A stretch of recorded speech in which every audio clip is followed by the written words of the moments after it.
You? Who are you? Did he send you? And do you know you're here? You have to help me escape before that monster comes back. I'm Scintilla. I found a way out through the Gate of Horn, but it's locked. So I told him about it, and instead of helping me escape, he locked me up. He wants to keep us all here forever, or until we're turned to gold. He's a monster. You have to let me go so we can kill him and take his key. Sentius, my adoptive father. Furies help me. I'll castrate and crucify him. I don't know. He said the gods are on his side because they don't want us to escape either. Behind me, there's an aqueduct tunnel bringing water from outside the city, so it should lead us outside. The only problem is it's barred by a heavy locked gate, and he has the only key.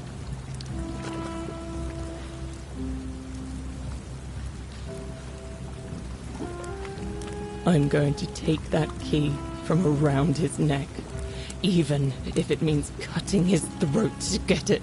I'm done caring about the Golden Rule. I just want out. Help me, and we can escape together. There won't be enough time. Just you and me. What do you say?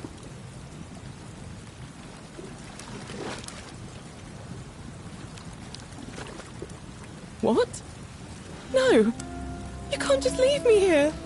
How can you be so heartless?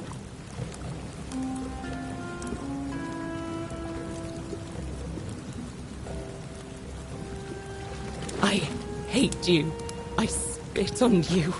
I hope Dis drags you to Tartarus.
Greetings, I'm Georgius.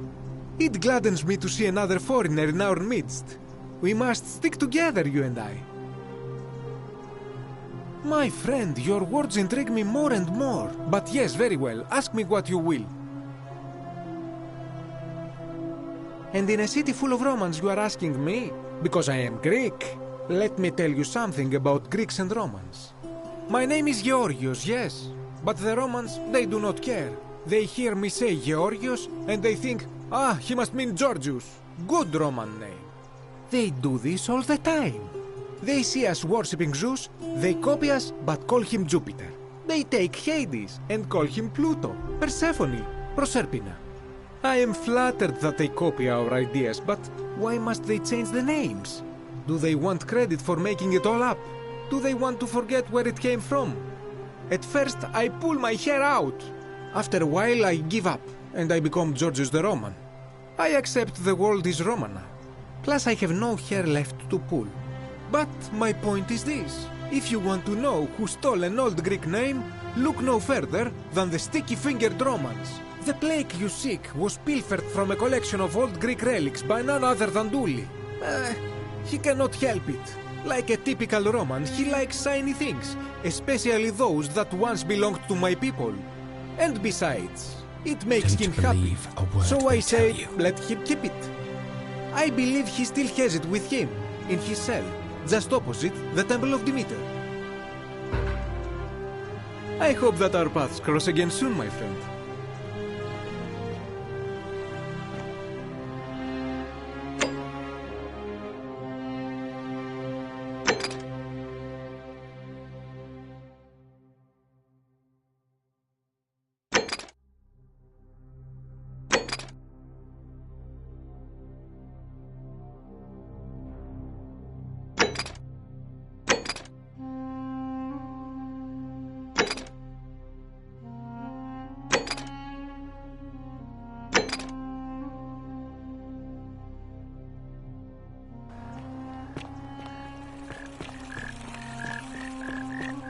Citizen.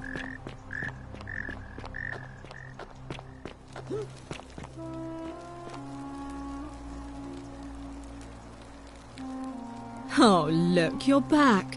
How lucky for me. What is it now? Oh, you heard about her disappearance, I take it. Oh no, that's Scintilla's. The question is, what was it doing in the cistern? A skeleton? Oh, gods. You mean she's... What do you mean?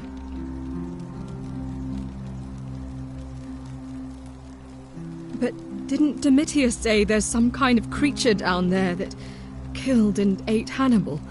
Could it not have attacked her too?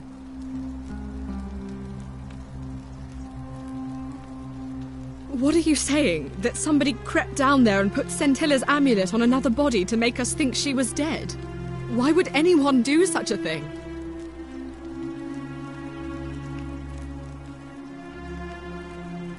But who? Who could have a reason to do that?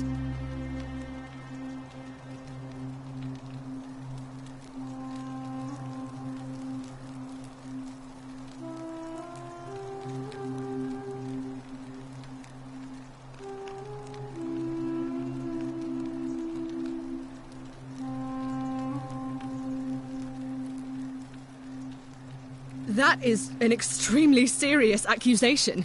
I take it you have something to back it up.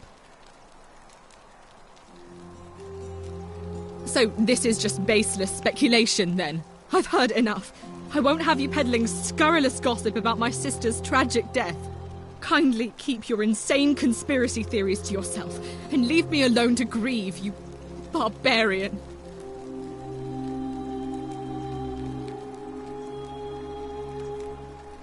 Let me grieve my sister's death in peace, will you?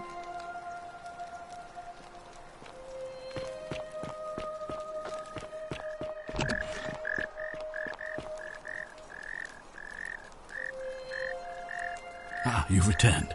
Do you have any news about your investigation? Me? What are you talking about?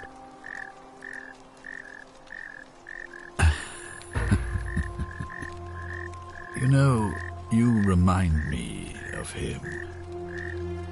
Al Worth. The fellow who came through the portal before you. Come now. Shh. Surely you didn't think you were the only one here who remembered everything. You see, my connection to the portal somehow preserves my memories from one loop to the next. Whether that was Proserpina's intention or a happy accident, I'll never know. But I'm surprised you hadn't noticed. Here I was thinking you're a little bit sharper than Al was. Or perhaps you're just more willing to break the rules. He was a moralistic fellow, never once compromised on his principles. And because of that fatal flaw, he relived this day many thousands of times before we finally had this conversation. I watched him come through the portal each time, always a little older, a little more disheveled, a little more haunted. And when he finally saw the futility of it all, as you're about to, it broke him. He drank a jug of wine, tied a noose around his neck, and took his own life, just before he was shot with a golden arrow. The next time I awoke, you showed up, but you've caught up to where he was so quickly. I mean, you've lived through the day, what, 7 times? Most impressive. And yet everything you've done has been in vain, because there's no escape. Except the path that Al took, the path he wrote about on his tablet. What was it? Ah, yes. Best to take your own life now. So, you discovered my secret. So what? What are you going to do about it?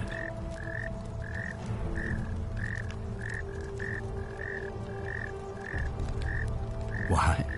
Isn't it obvious? Because I have grown attached to all this. My title, my beautiful villa, the sun on my face, the music of birds chirping.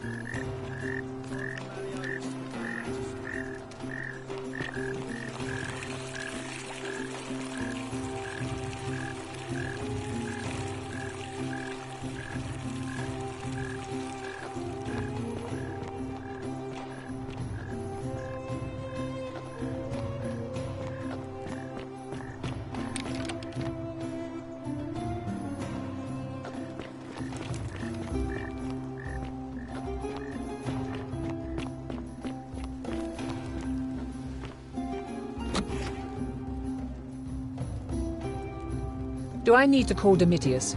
Get out! Get out before I have Domitius throw you out.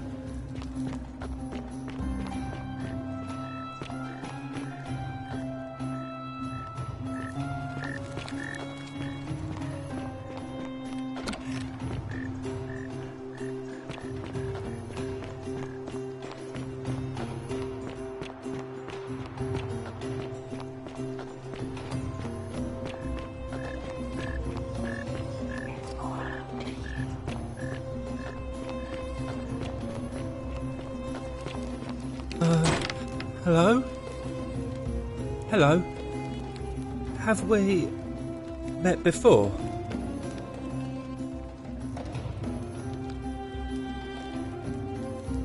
My friend Hannibal used to look after me. He said he always would. But then, he died. It was very sad. He said if anything ever happened to him, I had to find something very precious hidden away.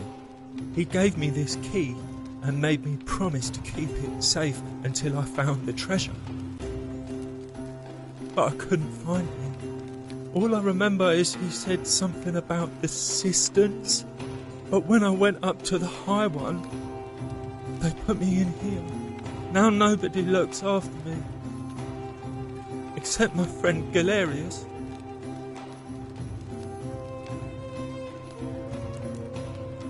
Bye-bye.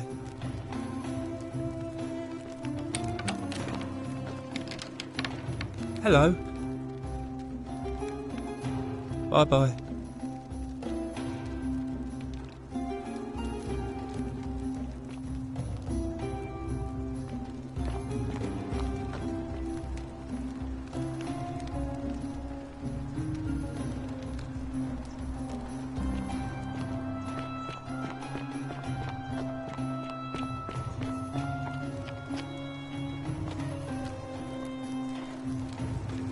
No more shall you walk on eggshells, fearing simply to live and breathe, because the tyrant Sentius told you it was forbidden.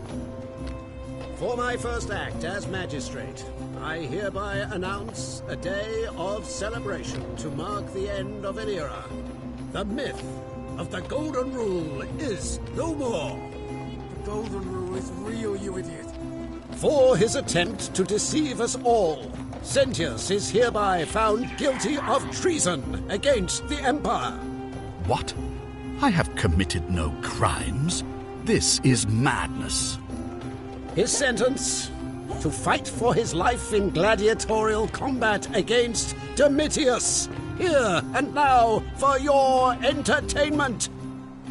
You have no idea what you're doing. You're going to get us all killed. Wait. I exercise my right as a Vestal priestess to pardon him. I will not allow you to do this. You're showing your true colors now, priestess. Your corruption sickens me. Domitius, ignore her. Proceed. This is insanity. You'll doom us all. Lies! It is time the Golden Rule was exposed for what it is, a children's fable, exploited by a treacherous leader to instill fear in all of us. This is why he's in his gladiator gear. They've been planning this all along. Shut up, all of you. The magistrate has spoken. I'm going to enjoy killing you, old man. Stop! The many shall suffer for the sins of the one.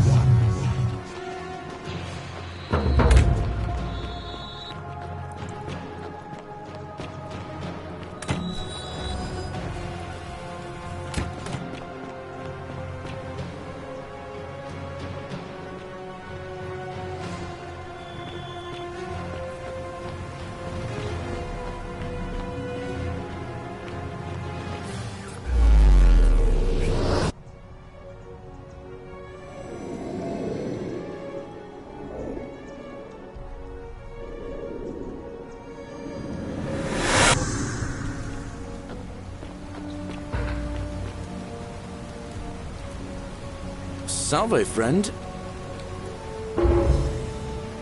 Oh, sounds serious.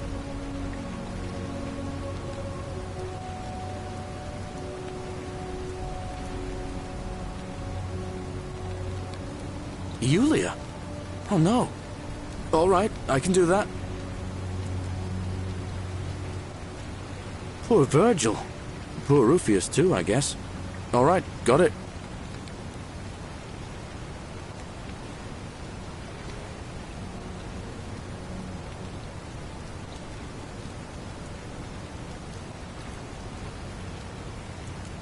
All right, let me see. Stop Fabia going in, but send the new arrival to the empty shrine. Understood. But how did you... All right, of course. I'll make sure this gets to him. I'll go, but once I'm done, I'll need you to tell me how you know all of this.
Malleolus just released us and we never have to set foot in that villa again.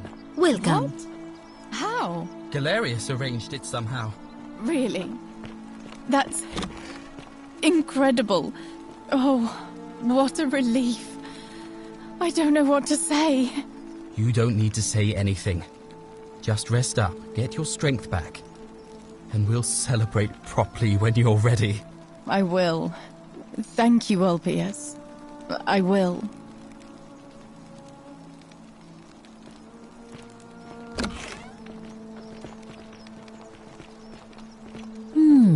A golden bow, just like Apollo and Diana's.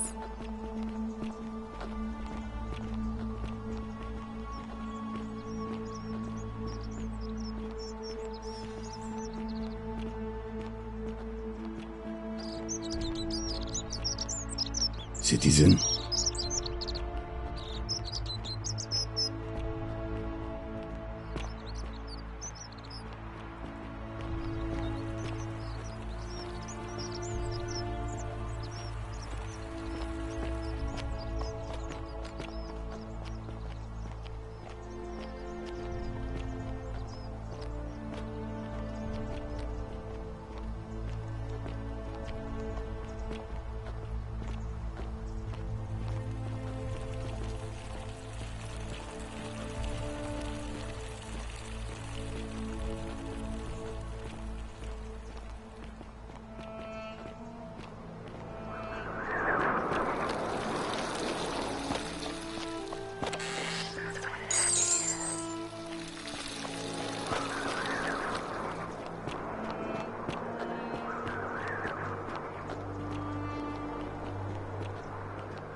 Be careful who you trust.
citizen.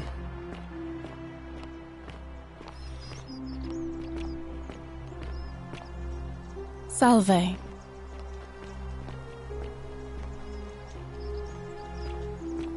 Sorry, I'm still a bit out of it. Galerius just saved my life. Was there something you wanted? Lucretia says I'm supposed to rest. All right. Goodbye.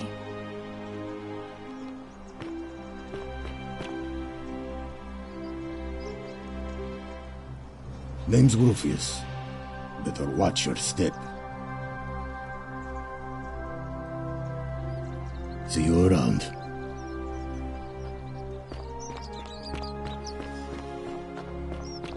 Salve.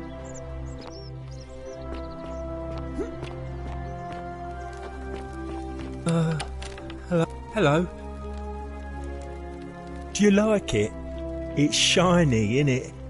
It makes me happy just looking at it. But if I gave it to you, then I wouldn't have it anymore, and I'd be sad.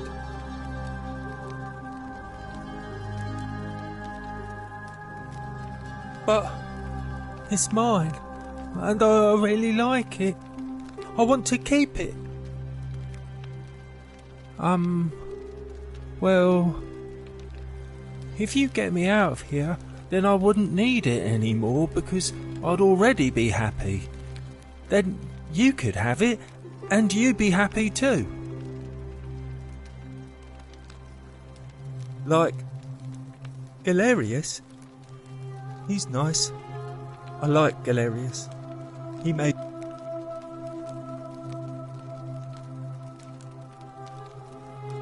Yeah, Galerius will let me out. Then you can have my plaque, and everyone... Gold? You mean... treasure?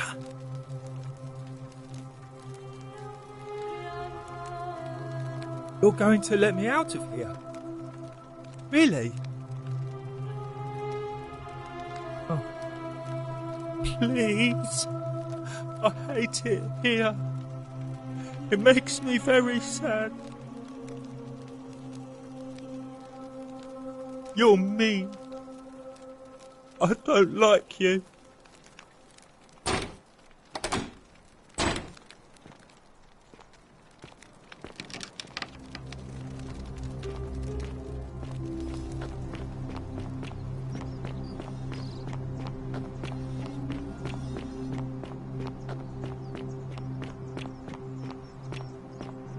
That's quite an impressive bow you have there, just like Diana's.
How come you're allowed a weapon and I'm not? Malleolus isn't receiving visitors at the moment, it being election day.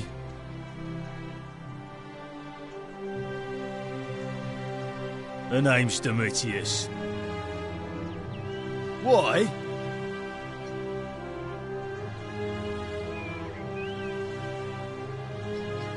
Malleolus, of course. I think we've already lined up the votes he needs to...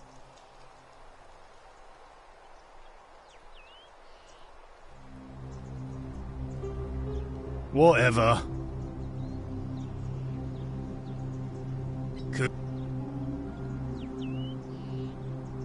I think he's going to win it.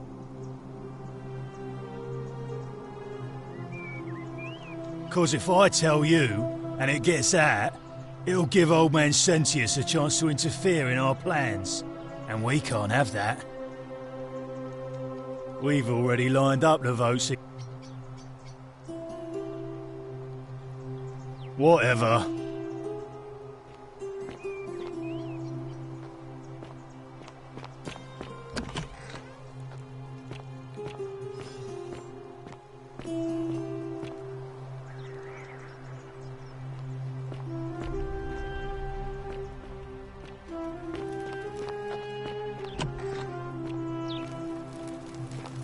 Hey, you're not thinking about going into the cistern, are you? Nobody's told you about Hannibal? Ugh, why do I have to... So, what said he... Anyway, so... And Hunch... I know what I saw, alright? But if you reckon you're more fearless than a gladiator, don't let me stop you going down there. Just see what happens.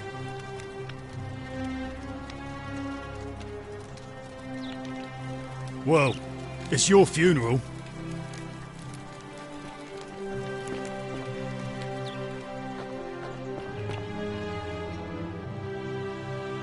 Couldn't stay away, huh, lovely? Whatever.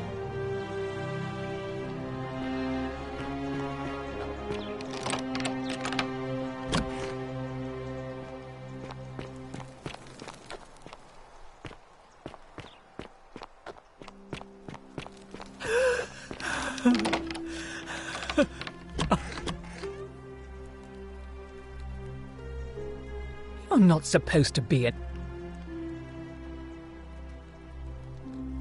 Talk. What business could you possibly have with me?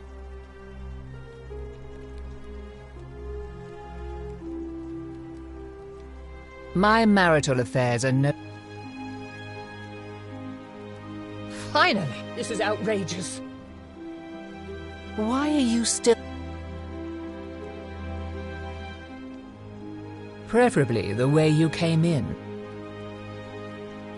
Fine.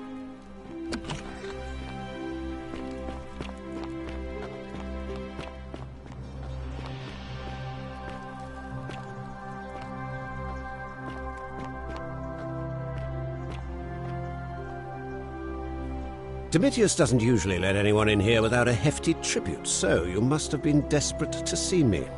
Well, what do you want? Are you insane? You barge into my villa uninvited and then make outrageous demands? Why would I withdraw from an election I'm bound to win?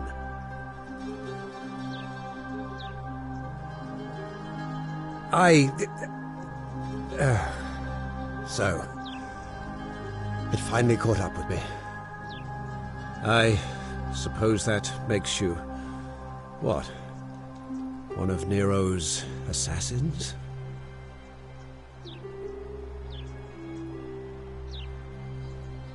So, you're not going to kill me?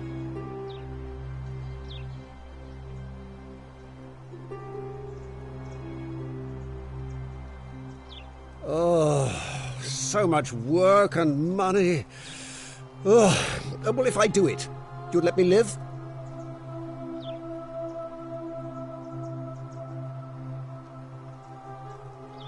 Fine. Ruling this cesspit of a city would have been beneath me anyway. I'll have Domitius notify the priestess of my withdrawal and release those two from debt bondage. There. You got what you wanted. Now, please, leave my villa and never speak to me again.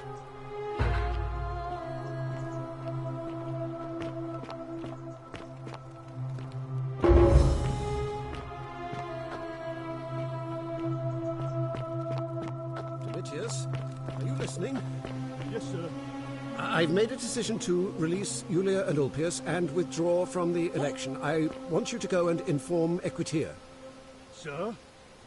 Are you under duress, sir? I've just had a change of heart.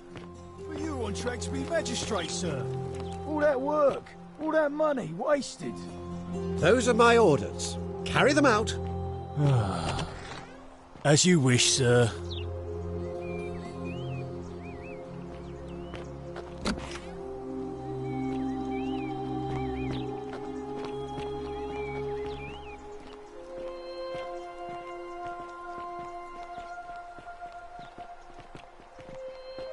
Priestess, Malleolus has decided to withdraw from the election. Oh, well, that's surprising, but thank you for telling me. I'll let everyone know.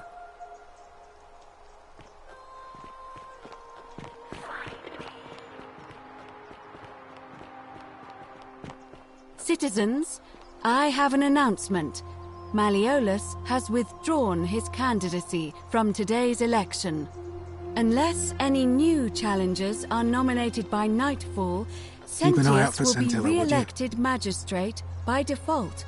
That is all.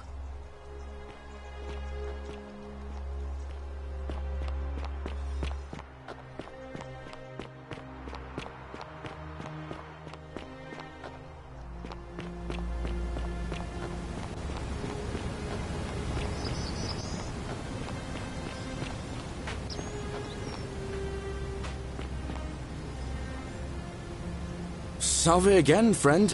I went and did as you asked, and it worked. How is it possible that you've just arrived here and you already know everyone and exactly what's about to happen to them?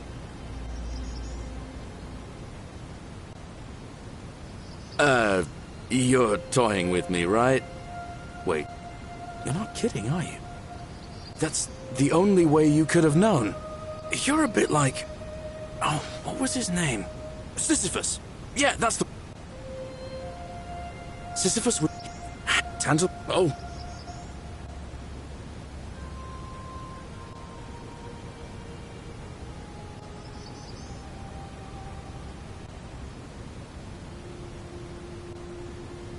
Anyway, I don't know which god you managed to upset to get yourself into this position, friend, but you seem all right to me. So, I'll tell you what. I'll keep doing... Oh, that's kind of you to say. Now, I'm going to keep your secret. Although... Oh, and if our conversations ever...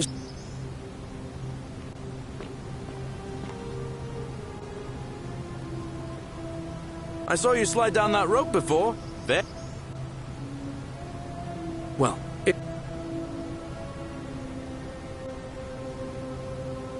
Really? You already have it?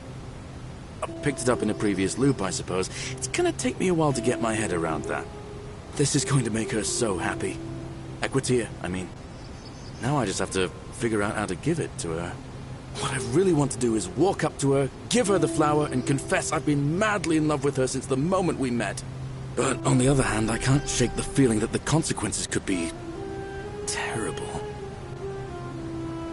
You mean, aside from her execution? You see, Equitia is a Vestal priestess, meaning she's taken a vow of chastity, the breaking of which would be an extremely serious affront to the gods and a capital offense. Even if she was just suspected of being unchaste, it could lead to her execution. Unchaste Vestals get buried alive. Oh, and I'd get flogged to death for good measure. But at the same time, she's just so kind and graceful, and I feel so much love for her that if I don't tell her, it'll burn a hole in my chest. I don't know what to do. What do you think? What would you do?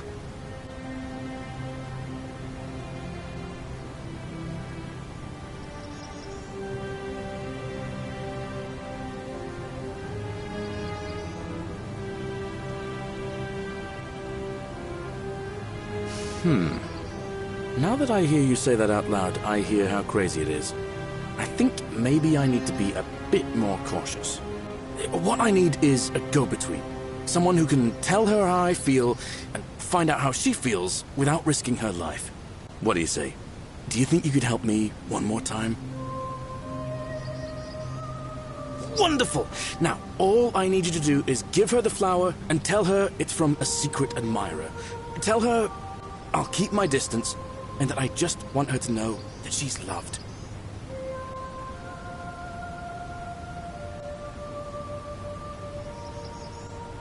Thank you. Come back as quick as you can and tell me what she says. Salve again, my Sisyphean friend. Now,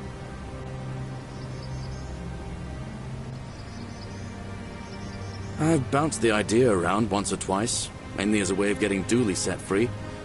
God knows Sentius is never going to do it. But from what I hear, Malleolus has the election stitched up. Nobody's going to take him on and win. And maybe that's not such a bad thing. I mean, he talks a lot about freedom, so I'm hoping if he's elected, he'll release Dooley from his cell. That's good enough for me. Because Sentius put him there. Poor Dooley was just wandering around looking for some imaginary treasure. Now a magistrate accused him of being a thief.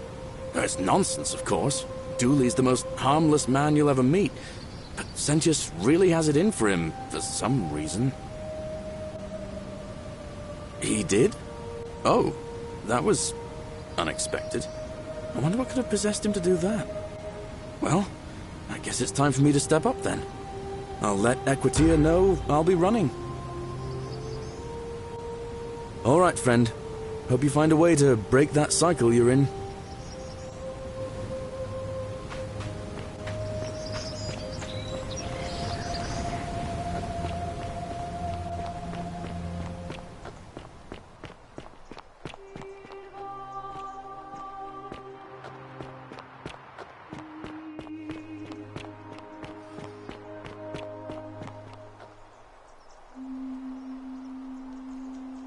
A new face. Ave, and may Vesta watch over you. I'm Equitia. To what do I owe the pleasure of this visit?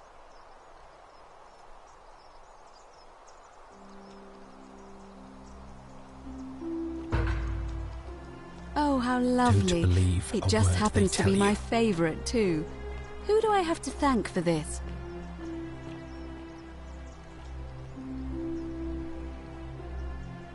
I see. So, it's from Galerius, then? Of course I do. I think everyone in the city knows. That man is a wonderful human being, and my favorite person in the world. But he is the least subtle secret admirer you could imagine. The way he looks at me with those puppy dog eyes. Plus, he's been trying for weeks to get his hands on this flower. He went to so much effort, too. Suspending that rope above the lake, inventing that pulley device all on his own. He'd just stand there each morning, looking at the flower, trying to summon the courage to seize it. Oh, my heart. Tell that adorable oaf that my Vestal's vow of chastity ends once I turn 36. So if we ever make it out of here, and he doesn't mind waiting a few years, then tell him I love him too. I hope so. I beg your pardon? Oh my, that is quite a lot to take in. You'll have to give me a moment. Let's see. If that is indeed the case, I suppose we'd better figure out what to do about it, hadn't we? We don't have much to go on, except the old stories. I remember 4 in particular about heroes in the underworld. Hercules, the demigod and son of Jupiter. Orpheus, a Thracian poet. Sisyphus, a king of Ephyra. And Aeneas, a Trojan hero.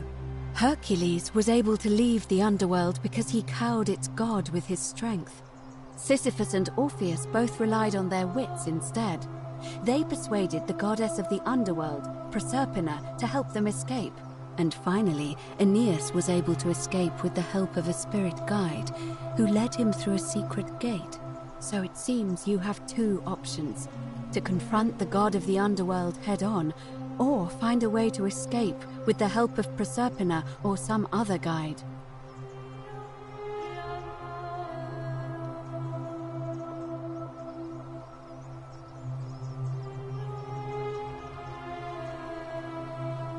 May Fortuna guide you.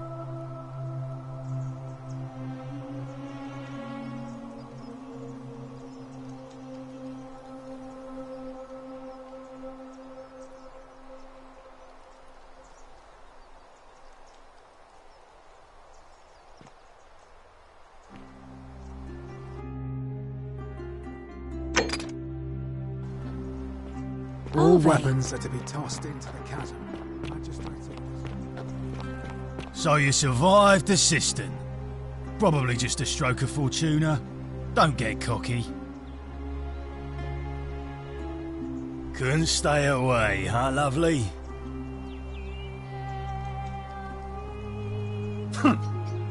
I'm not going. Whatever.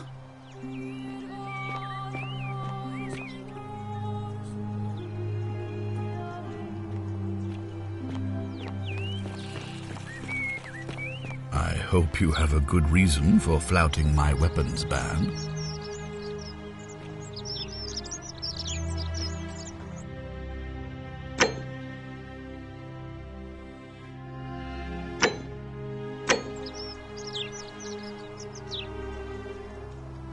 I thought I told you to get out of my villa. I'm bored with you. Keep an eye out for Scintilla, would you? What is it, citizen?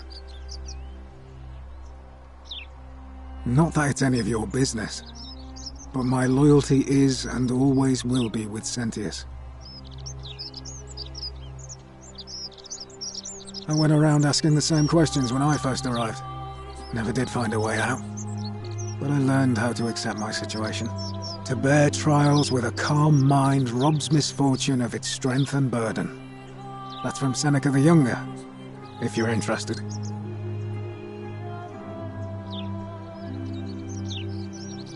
All right?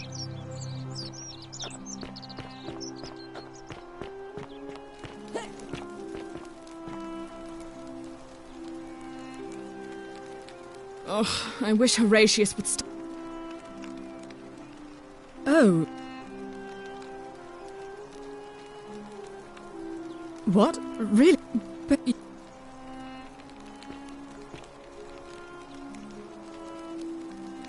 Oh, look, you're... Oh, you...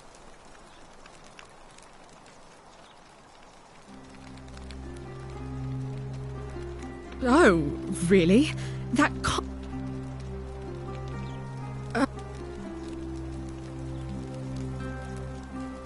Thank you.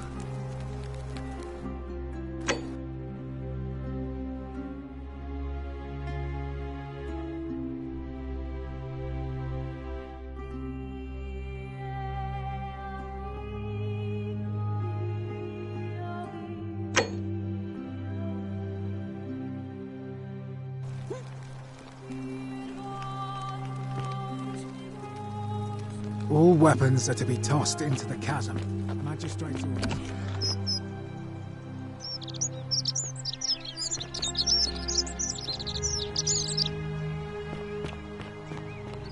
Are they?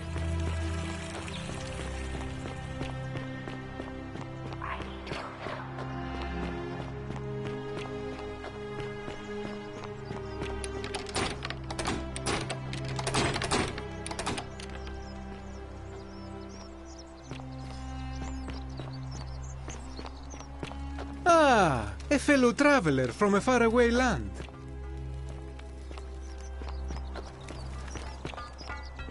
Sometimes I stare at the great temple on the bluff, and I think, whatever is in there, it has to be important. Ah, a new face. Salve. Galerius, definitely. He put an end to the notes and graffiti I've been receiving. All right. Nice to talk to you.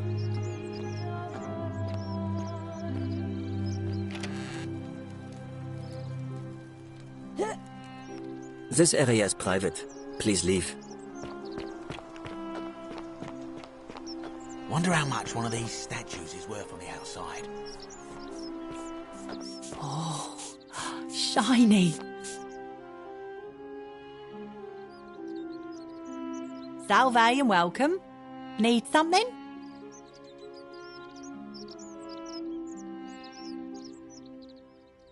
Oh, there's not much. All right.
Feeling all right?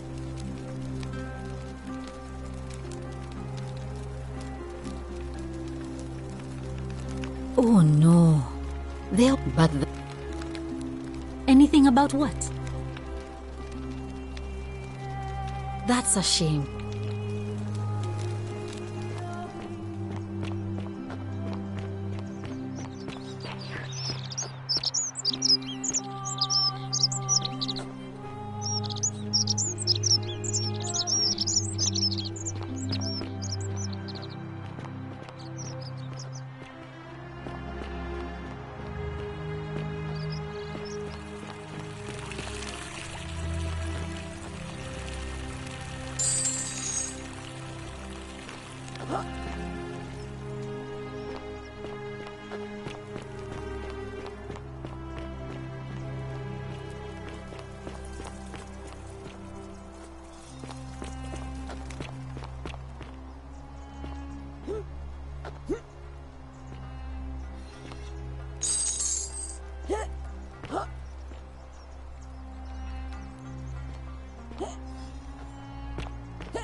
Wonder how much one of these statues is worth on the outside.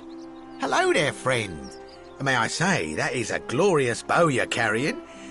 Do you mind if I ask where you acquired it?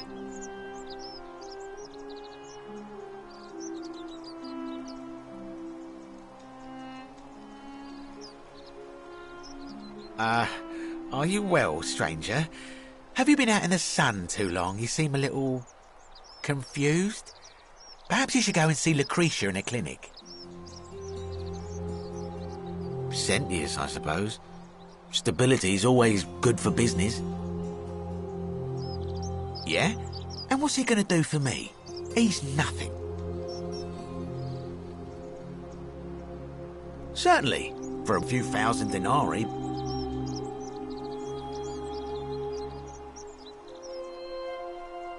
Nothing illegal about it.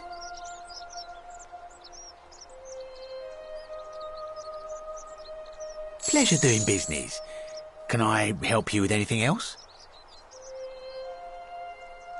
Very well. Another time.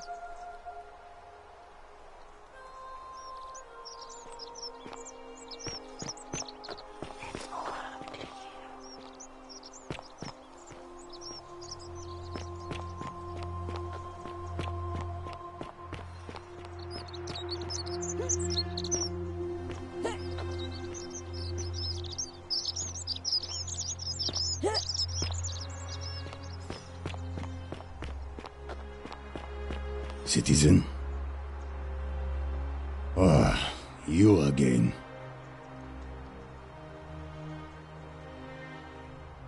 Galerius. Sorted out my rheumatism.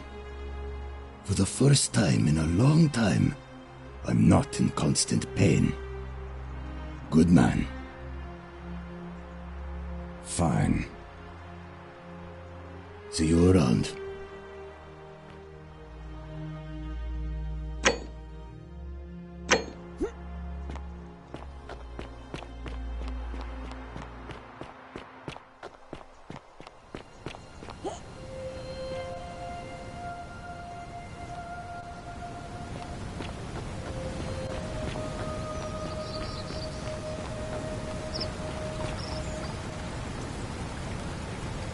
Shalom, friend.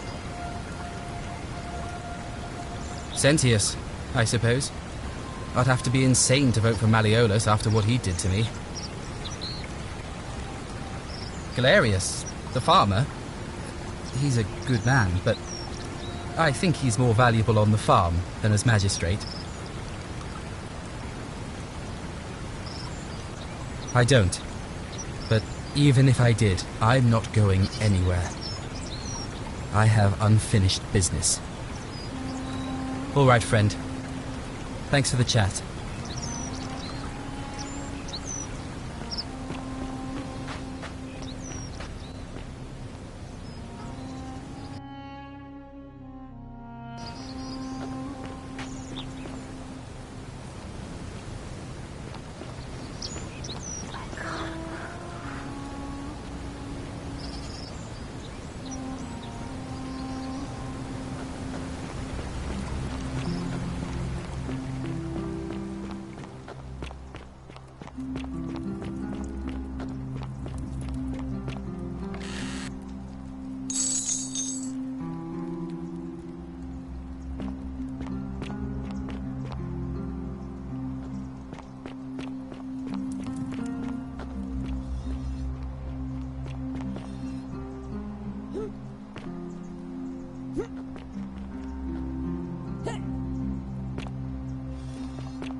Salve again, my Sisyphean friend.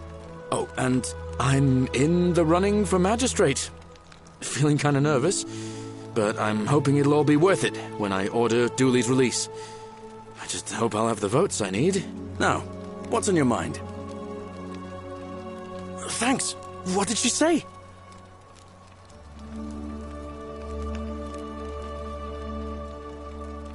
Venus, that is the best news I've ever heard in my life. Oh, thank you. Thank you so much. You have no idea how happy you've made me. I wish there was something I could do to thank you properly, but I don't have much to offer you. All I can do is tell you where there's a secret stash of coins you might be interested in.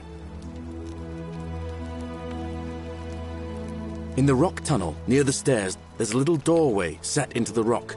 Inside, if you look carefully, you can see a chest. Unfortunately, one of those golden huntress statues is blocking the path, and I'm not game to move it. If you can figure out how to get past it, I reckon there might be a small fortune waiting for you. I hope that helps in some way. All right, friend. Hope you find a way to break that cycle you're in.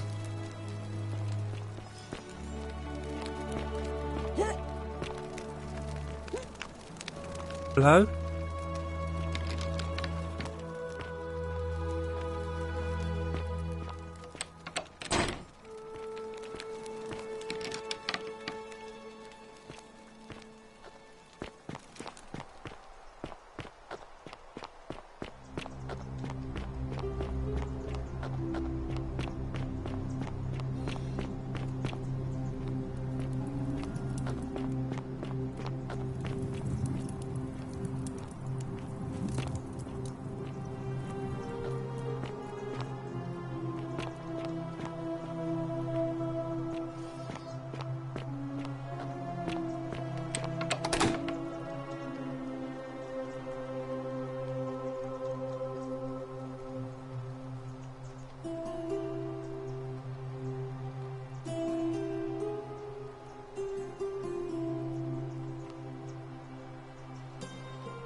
Just as the ocean accepts, but it... Say it.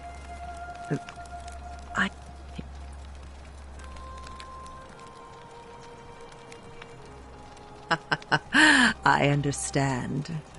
Such things are not for everyone. But I thank you nonetheless. And now we share a secret. It's as if you've lifted a great burden from my shoulders. Thank you, friend. I think I should rest.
Ah, a visitor. Welcome, welcome. May I ask your name? It's a sincere pleasure to meet you. Tell me, what brings you all the way down here?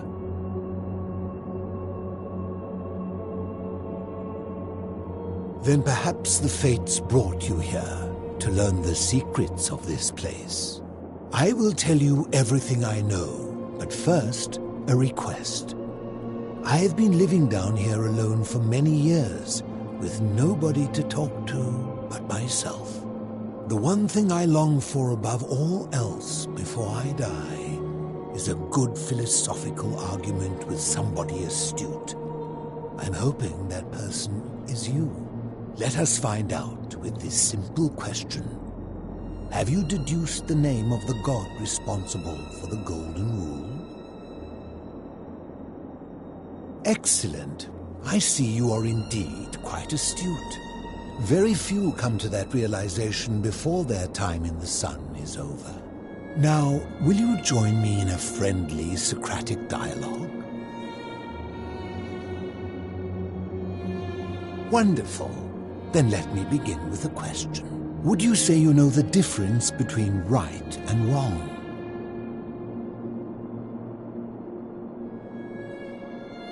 You are an overthinker too. We're the same then. This is probably why I became a philosopher. But if you struggle with right and wrong normally, then down here with the Golden Rule, surely your struggle can only have become more difficult. Well, that's reassuring. And the truth is, you're not alone. You see, out there in the world, being uncertain about right and wrong was acceptable, because our mistakes rarely had consequences. So we would tell lies and bend rules and turn a blind eye and rationalize, and yet still find a way to think of ourselves as good people. But under the Golden Rule, morality matters. The slightest wrongdoing could result in a mass execution. So to navigate this maze, we would have to be certain about the difference between right and wrong. Wouldn't you agree? That is an excellent question, and it leads directly to my next line of inquiry. So let me ask you this. Is there one system of morality which is always perfectly correct, which you could follow in every situation and always do the right thing? Are you sure? Or is it possible that humans simply haven't figured out the right system yet?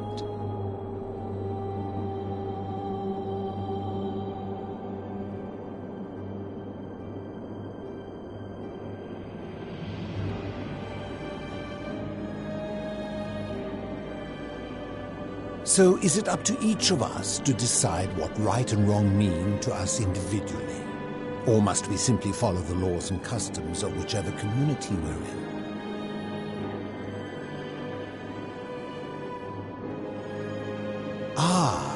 You know, I think you'd find an ally in Herodotus, a scribe from among my people who lived some 400 years ago. He told the story of a man named Darius, whose curiosity was piqued when he learned that a certain tribe had the practice of eating their dead. He asked some Greeks who burnt their dead, "What would it take for you to eat your dead?" Aghast, they replied, "Nothing."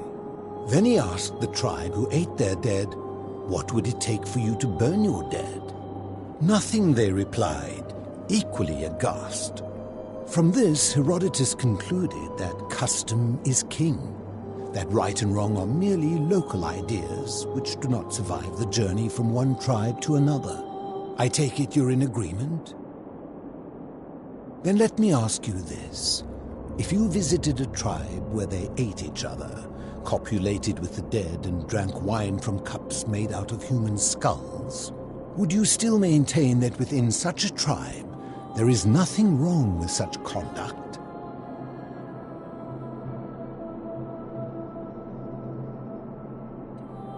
And that's a credit to you. It is the mark of a civilized person to change their position when presented with a superior argument. My point is this. I don't think anyone alive truly knows any hard and fast rules about right and wrong.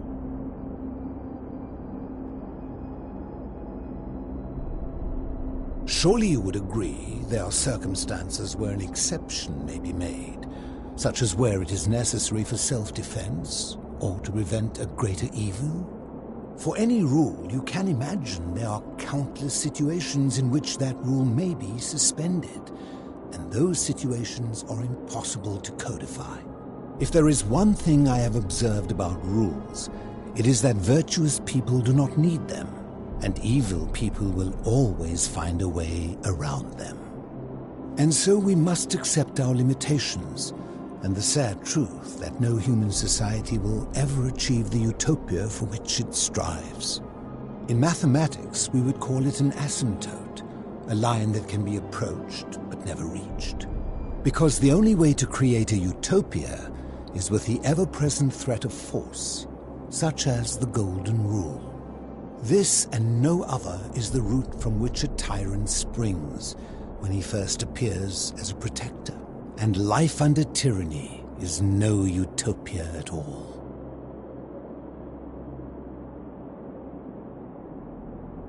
I'm glad to hear that. In any case, thank you for humoring an old man. I would be happy to answer your questions.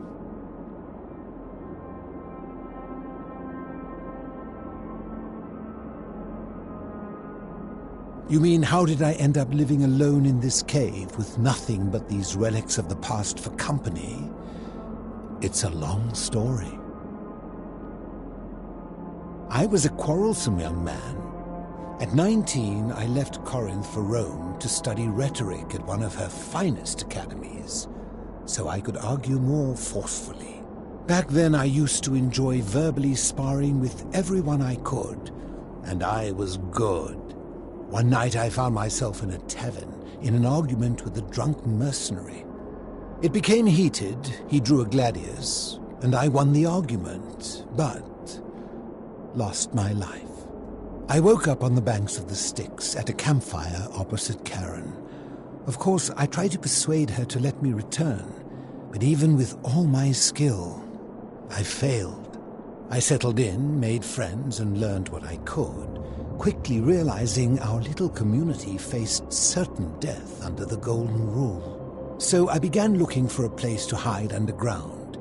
Fortunately, I found this place waiting for me. You see, I was not the first to take refuge here. I returned to my friends above, persuaded them to join me, and 12 of us descended for the last time to live out our days hidden from Hades' tyranny.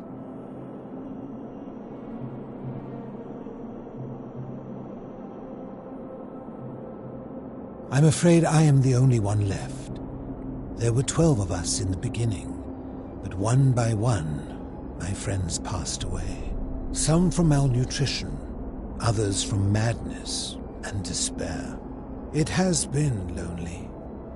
Before my unexpected visit from Kabash some weeks ago, I'd not seen another person in many, many years. They are one and the same. The Romans call him Pluto, but long before that, my people called him Hades. My generation was wiped out, turned to gold, many years ago. My friends and I were able to avoid the same fate by hiding down here.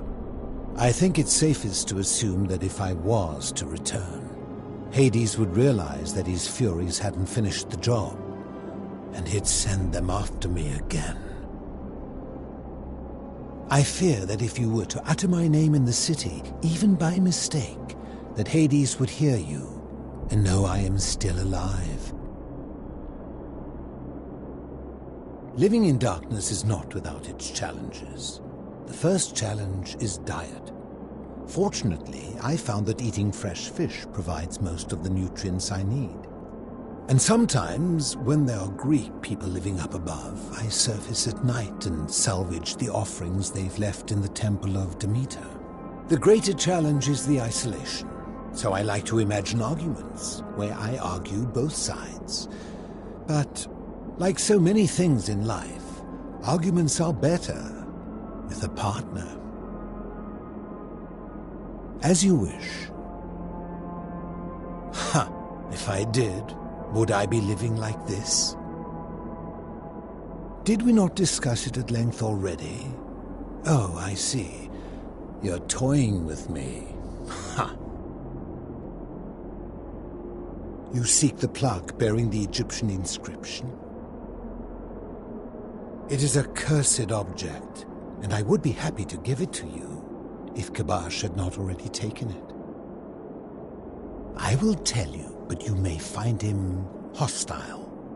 To prepare for your encounter, there are certain things you must know. Very few know this, but before the Romans came to this city, it was once entirely Greek.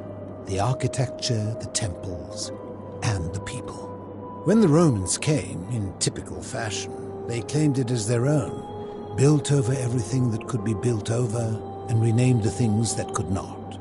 Thus, the Shrine of Persephone became the Shrine of Proserpina. And when they found an obelisk bearing the name Hades, they tore it off and replaced it with Pluto instead. And the city's dwindling Greek residents, witnessing this compulsive Roman conquest, decided to preserve what they could of their heritage. They gathered their art and valuables, secreted them away through the Temple of Demeter, and hid them here, out of reach of the Romans. However, there was one thing that always seemed out of place to me, and it is the very thing you seek. An even older plaque bearing an Egyptian inscription. We had no idea until years later, when the first of my friends began to die. As a result of their deaths, we began to dig catacombs branching off from this cavern to lay them to rest. We extended the tunnel so far that we accidentally discovered another, an even older tunnel, which somebody had gone to great lengths to keep hidden. Suddenly it made sense why there was an out-of-place Egyptian plaque among our people's possessions. You see, we proud Greeks had thought the Romans beasts for stealing and corrupting our heritage. But it turns out this game has been going on much longer than any of us imagined. I think it is best you head through the catacombs and follow Kabash's trail. There are certain things you must see for yourself. Take this key. You'll need it to open the gate.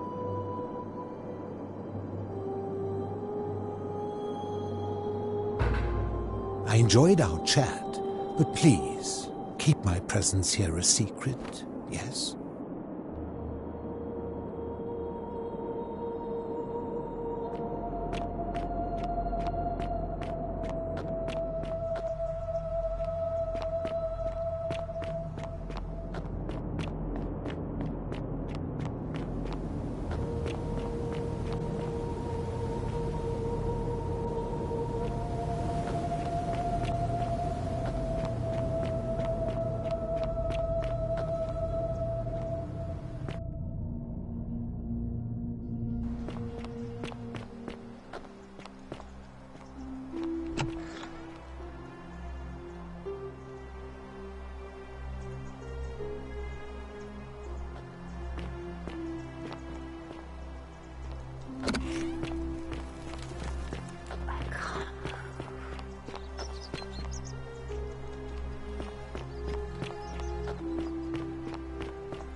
So you survived the cistern. Probably just a stroke of fortuna.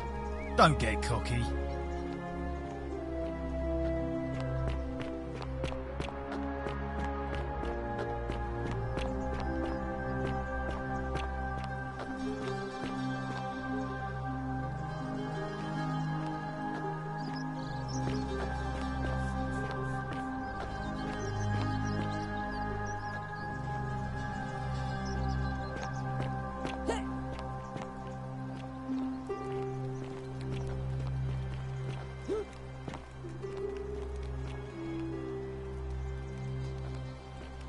Salve!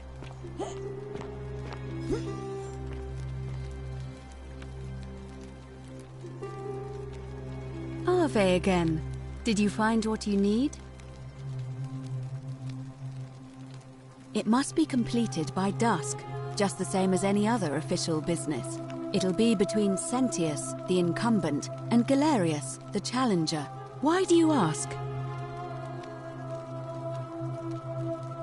As I said, I'm planning to hold it before dusk, but I suppose I could hold it sooner, if there's a good reason. Well, I wouldn't describe impatience as a good reason exactly. Yes. I have overheard some rather unpleasant arguments. The last thing we need here is additional conflict.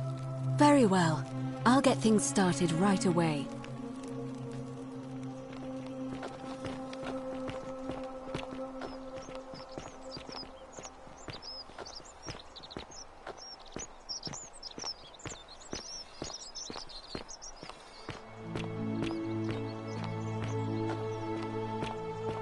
Citizens, it is time. Let us meet to elect our magistrate.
Citizens, we have a quorate body of voters gathered here to elect the city's magistrate. The candidates are Sextus Sentius Imperiosus and late nominee Gallus Galerius Helver. Marcus Malleolus Gurges withdrew his candidacy earlier today. As agreed, we shall dispense with ballots and candidates will abstain from voting. Let's make this quick. As I say your name, call your vote.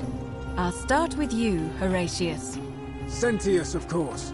Georgius. Galerius. He saved the life of my dear friend Fabia. Dacius. Galerius. Virgil. The man who put a stop to the threats I've been receiving. Galerius. Ulpius. Galerius, the man who saved my life. Rufius.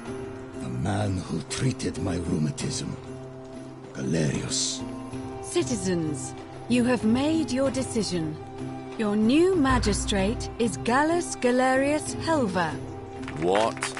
It has been decided.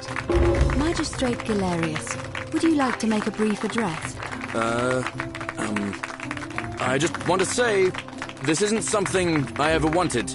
Now that you've put your trust in me, I'm going to do everything I can not to let you down. I'll need some time to put together a list of the changes I want to make around here. But I promise you, there will be changes. My first order is that Dooley is to be freed. Horatius, release him from his cell immediately. Please. Wait, do I need to say please? I suppose not. That's it. You can all get on with your day. Nothing else to see here.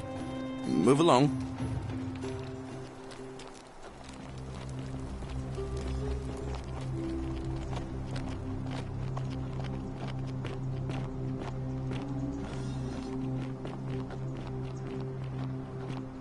Arve. Arve again.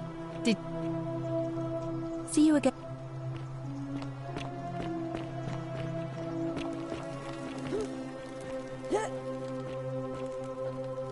Fortune smiles on you today, Duilius.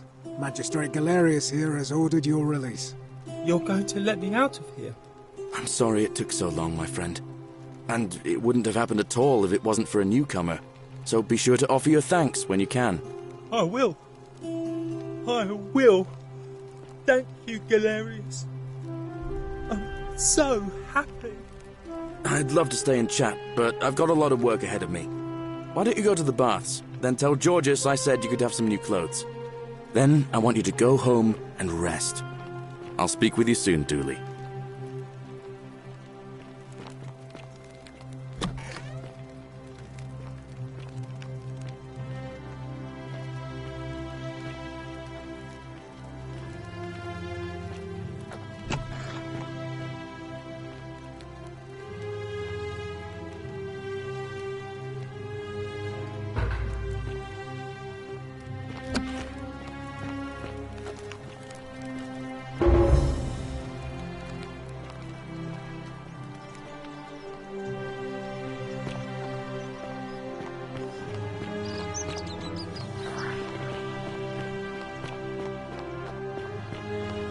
It's so lovely to see Dooley out and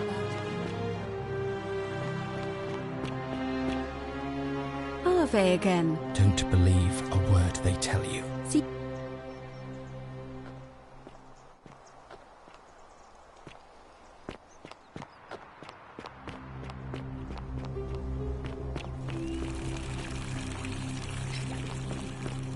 Ave, it's almost as if you're trying to extend my lifespan.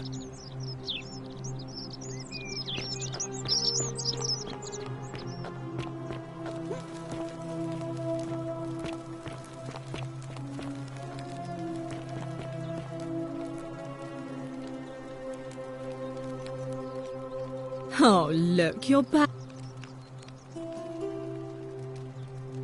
I trust you can see yourself out.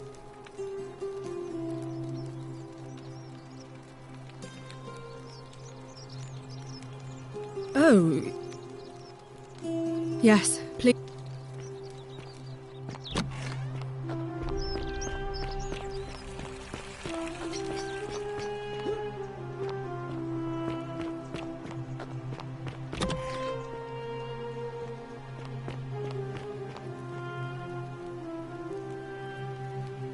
Leave me be.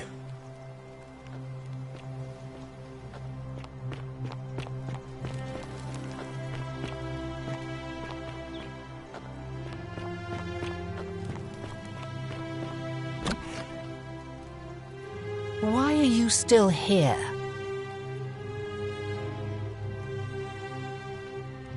I think a better question is, why am I being interrogated by a I have quite enough marriage. Get out before I have Domitius throw you out.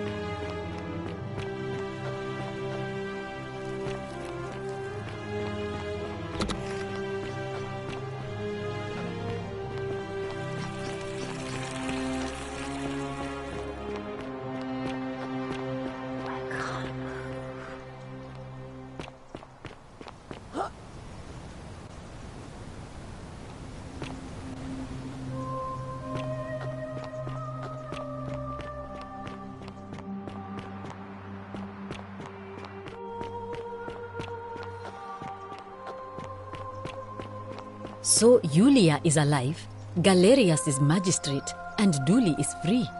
This day is really turning around.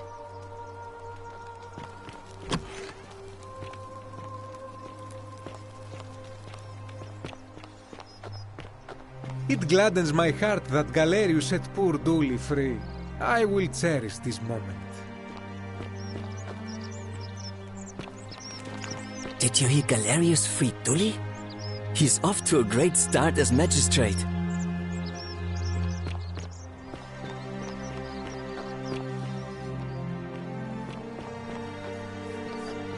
Oh, I love seeing Dooley happy. He's such a sweetheart.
that's quite an impressive bow you have there.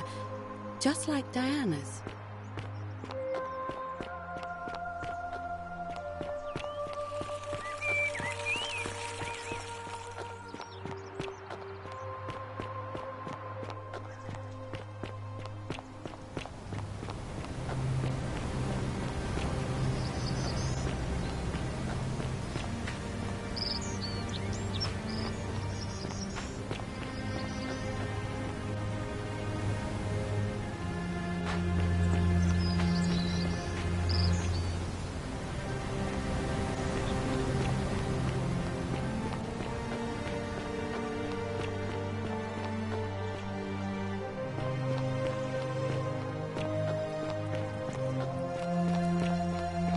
Don't believe a word they tell you.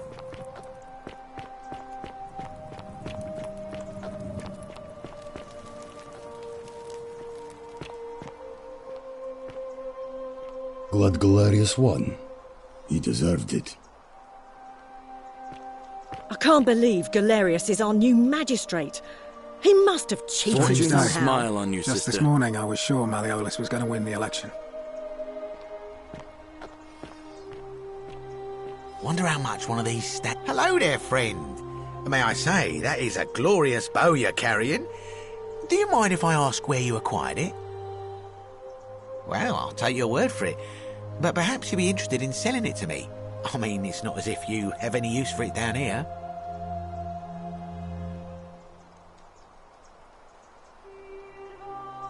Oh well, let me know if you change your mind. For now, can I help you with something? Very well. Another time. Citizen. Keep an eye out for Scintilla, would you? Salve, friend. I wanted to say thanks for your help. I couldn't have freed Dooley without it, and I really appreciate it. Now, what's on your mind? All right. Salve again. Now, what's on your mind? Well, now that I've had Dooley freed, I'm not sure. To be honest, I didn't really have much of a plan for if I won. In the meantime, I guess somebody's got to keep working the farm, and I find I come up with my best ideas while I'm working, so...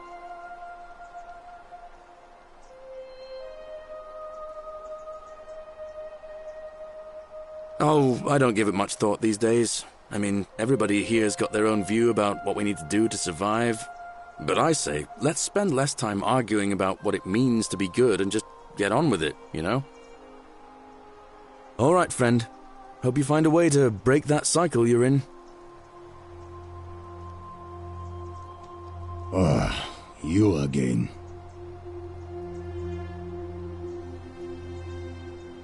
No idea what you're talking about? No idea what you're talking about?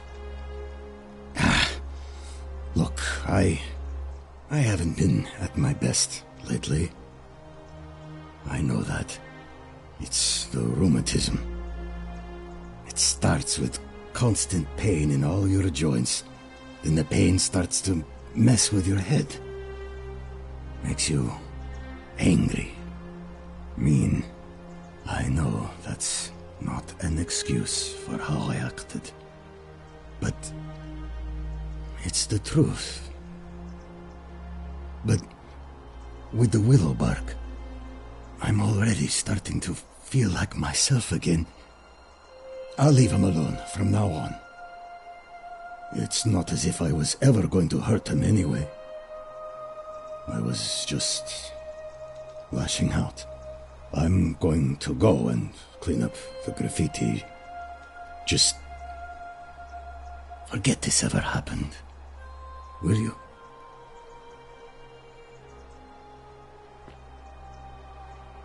Wow, isn't that a big long bow?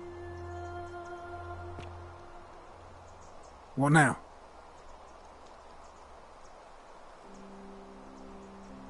All right?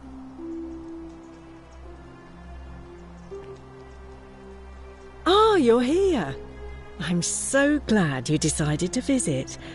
I'm Aurelia, and I hope I'm not being too forward, but The moment I laid eyes on you, I was... There's...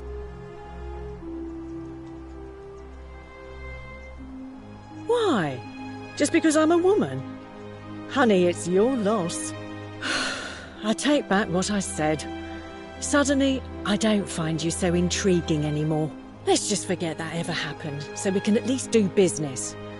So, what brings you to my tavern? Not for a few weeks now. Last time I saw him, he was sitting at a table with Georgius, whispering about some job. I remember because they kept looking over their shoulders as if they didn't want anyone else to know. So, naturally, I hovered.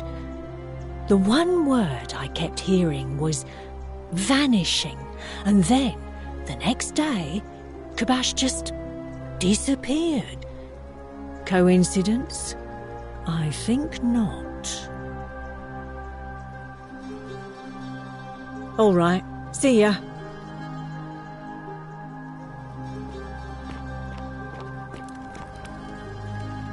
Friend, you have given me hope. May you follow in the footsteps of Hercules and return to the light of day.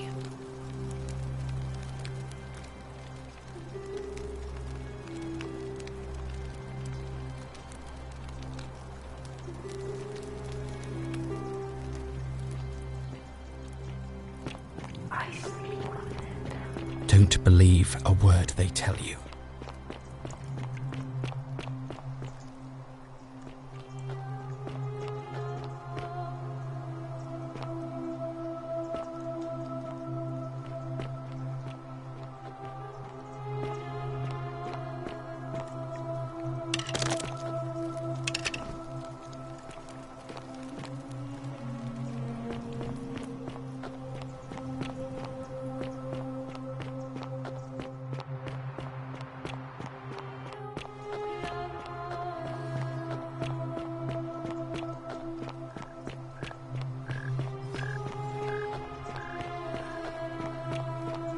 Oh, hello.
You carry the gift of Prometheus in your hand.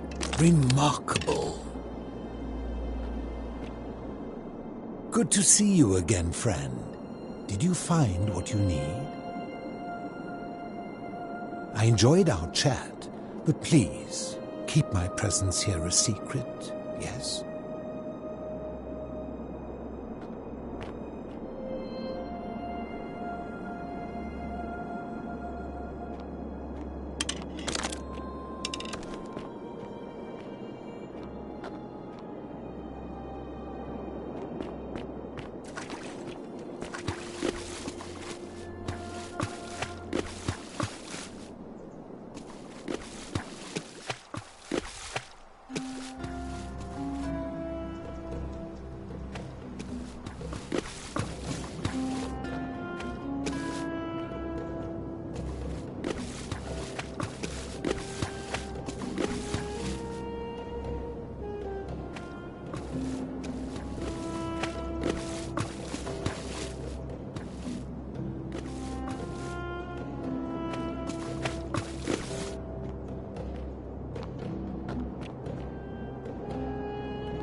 Stop! Do not come any closer. Who are you? I am Kabash. And let me guess, another Greek or Roman come to loot and plunder the resting place of my ancestors,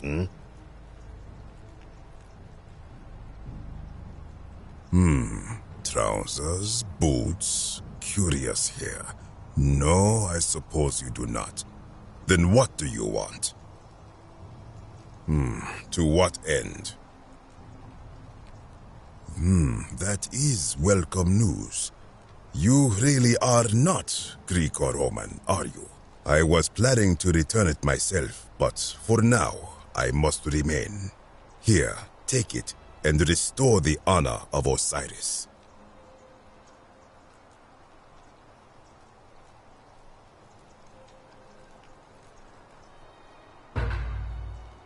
Now, as for the other plaque.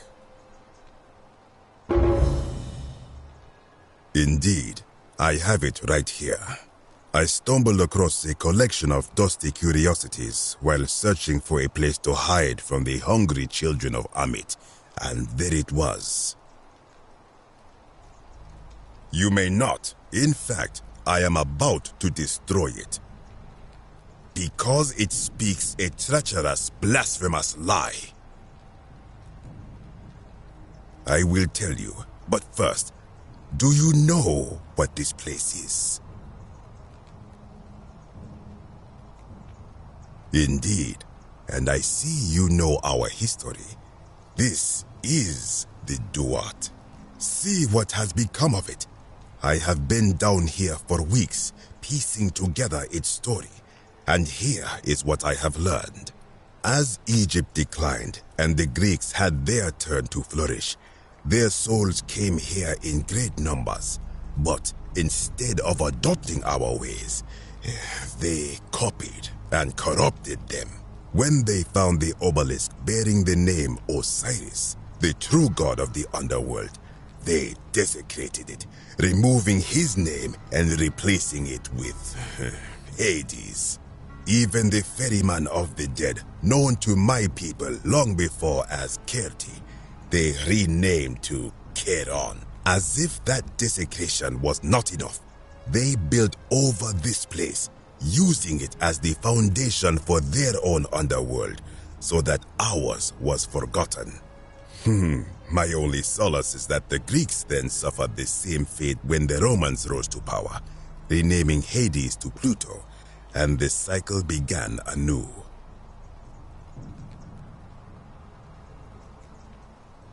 is inscribed with a script I do not recognize, but it is ancient, almost as if it is older than the plaque bearing Osiris's name.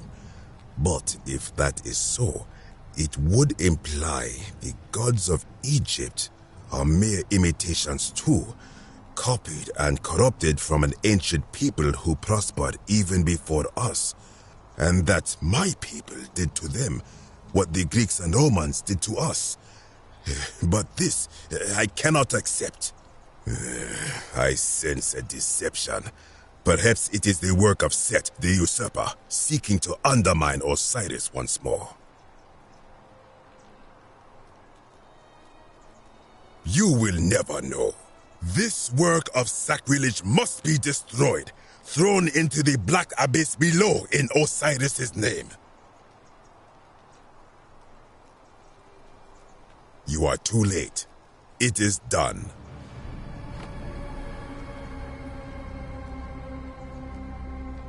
You would plunge into the depths of the Duat with no way back up. Madness. If it will help you to see reason, then ask. I am from Rakotis, which you may know as Alexandria, the name of the city the Greeks built over it. I was a fisherman, like my father before me. Since the Romans had taken over from the Greeks, I took the opportunity to learn Latin and eventually traveled to Rome. When the fires broke out last year, I tried to help. I gathered terrified locals into my boat and led many of them to safety farther along the Tiber. On my 7th trip, a passenger demanded I wait for his brother. But we were full to almost sinking, and smoke was all around us. I told him his brother would have to save himself, and he tried to bribe me by placing a coin into my hand. When I refused, he drew a dagger and thrust it between my ribs. I awoke on the banks of the river to a stranger wearing a ram headdress. He said his name was Kirti, and at the time I simply thought him odd. It did not dawn on me until much later that he was the Kirti, the ram-headed ferryman described in the Book of the Dead. This is where I belong, as caretaker of the memories of my people. If our ways are to be remembered, it falls to me.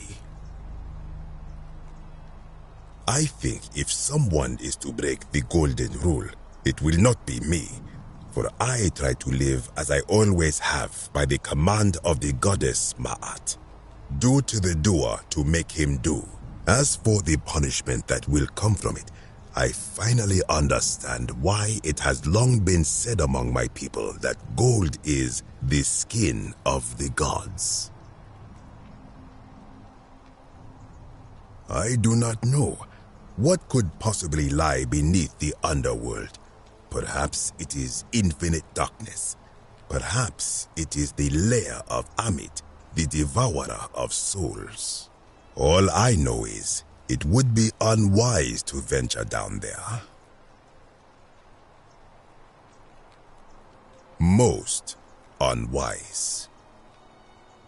Good. Be gone from this place. Wait.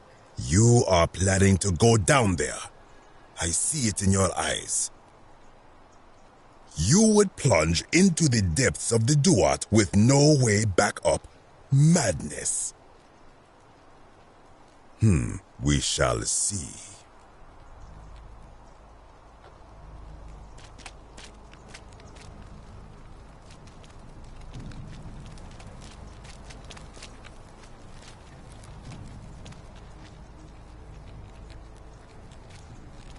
That lamp, praise Ra. Truly, the gods are powerful in this place.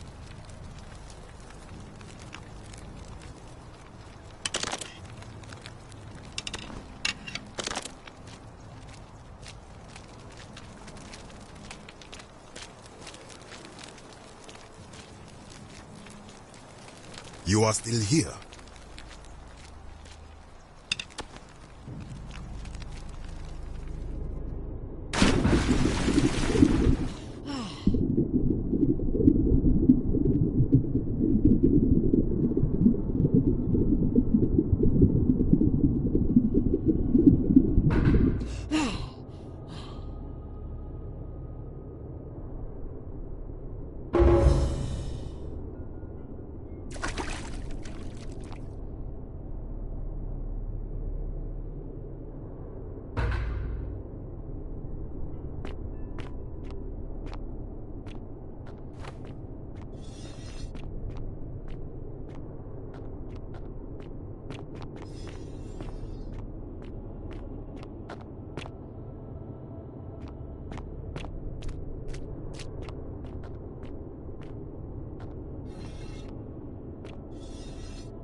When I told you that you would not find a way back up, that was not a prediction. That was a promise. You will die here.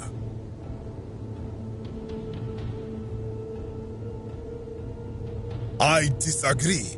I warned you against coming down here, against perpetuating this sacrilege, but you persisted. You have undermined and dishonored the true God of the underworld. How did you think this would end, if not with bloodshed? Very well, I will listen. But if I sense deception, or if you further insult my gods, I will carry out my threat. So tell me, why should I let you live after you salvaged this instrument of blasphemy?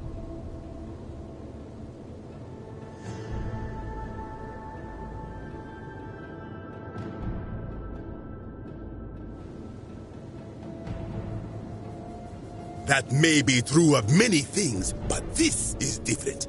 If our gods were copied and corrupted from an older civilization, does that not mean they are false?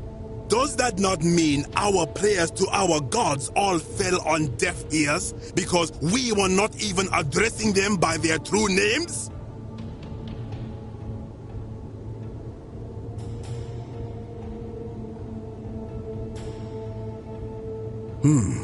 Now that I think about it, my people would sometimes call Osiris the god of many names.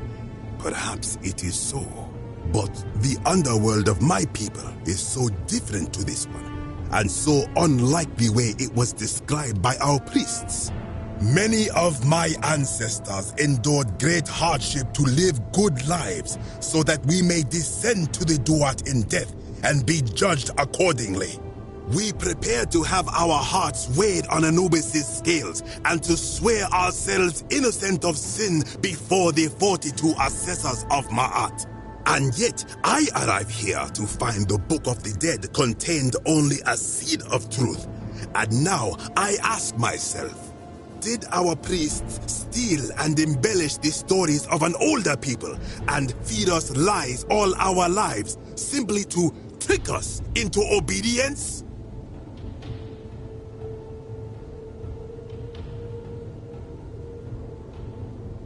I am not sure I follow. Speak plainly.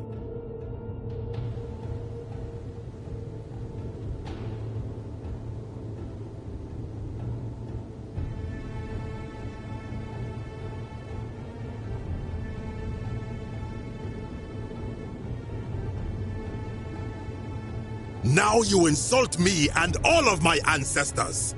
You have sealed your own fate.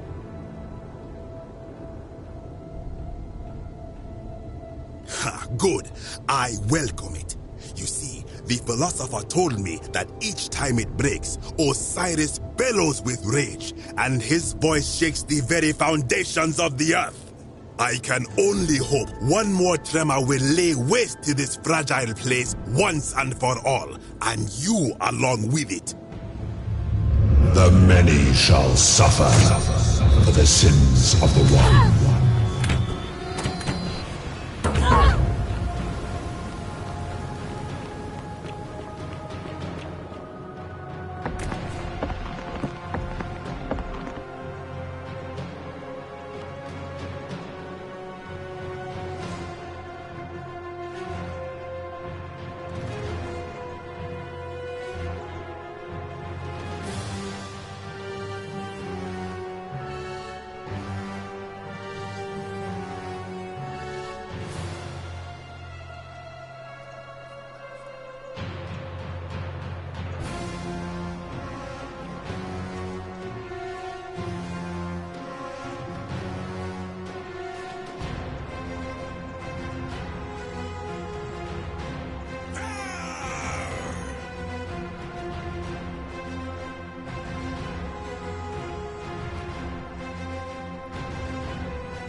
Salve, friend. Mind telling me who you are and why you look like you've just taken on a gladiator and lost? Oh, sounds serious. I'm listening. Yulia? Oh no. All right. Poor...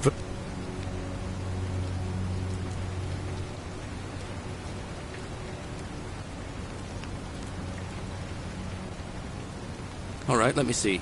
Stop Fabia going in, but send the new arrival to the empty shrine. Understood. What? Are you... You're serious, aren't you? I doubt Domitius will let me talk to him, but I'll make sure he passes on the message. I'll go, but once I'm done, I'll need you to tell me how you know all of this.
Just going to help her swallow this.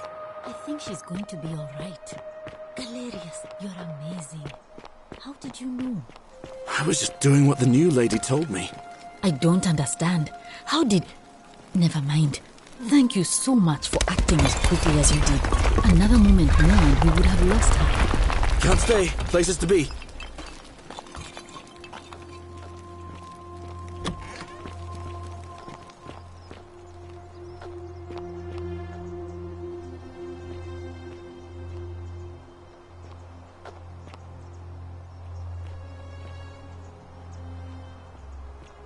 Salve, Rufius. I hear your rheumatism has you so riled up you've been harassing Virgil. What? My condition is nobody's business but mine. There's no need for that. I just wanted to give you this willow bark to help you treat it. A treatment? Really? Thank God! Finally, some relief after all this time. Thank you, Galerius. You're a good man. And I'll be sure to leave Virgil alone. I know I haven't been at my best lately. Appreciate that. Now, I've got to run.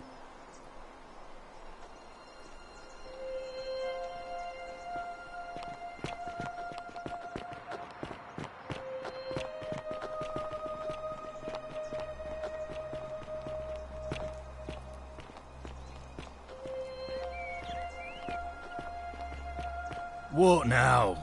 I have a message for Malleolus. Yeah? Who's it from? The Emperor. He knows Malleolus's real name is Quinctius, thanks to Claudia, and demands he withdraw from the election and release Ulpius and Iulia immediately. Are you out of your mind, farm boy? Domitius, that's enough. What? You're not going to listen to this, dolt, are you? Galerius, all right, I'll withdraw, and Ulpius and Julia are free. I trust our business is concluded? Yes, that ought to do it. I guess I'll go and tell Ulpius the good news then.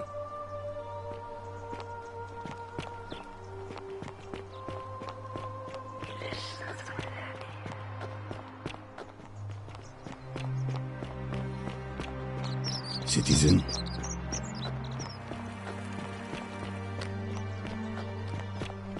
Good news, Ulpius.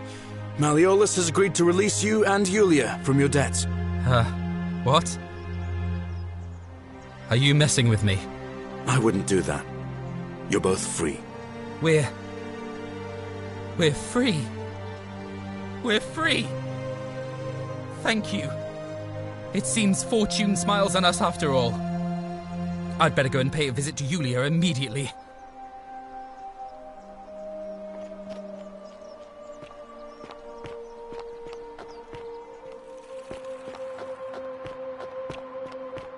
Citizen.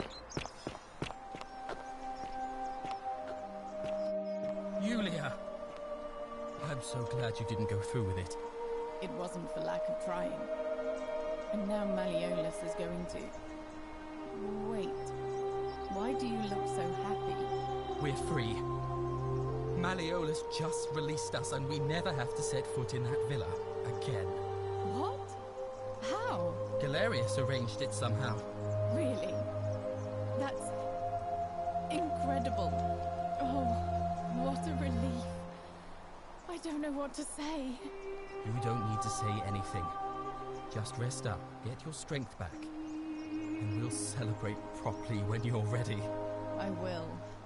Thank you, Ulpius. I will.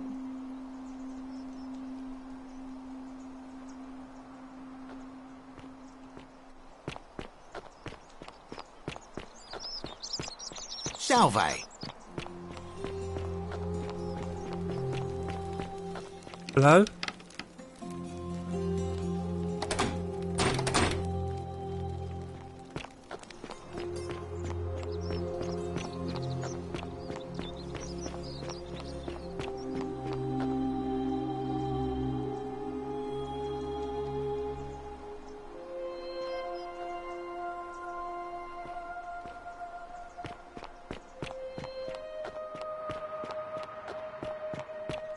Don't believe a word they tell you.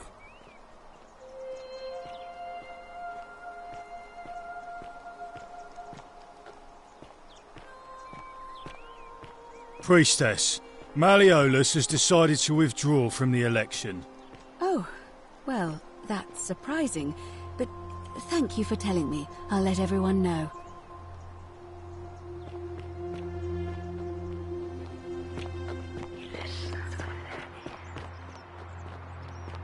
Citizens, I have an announcement.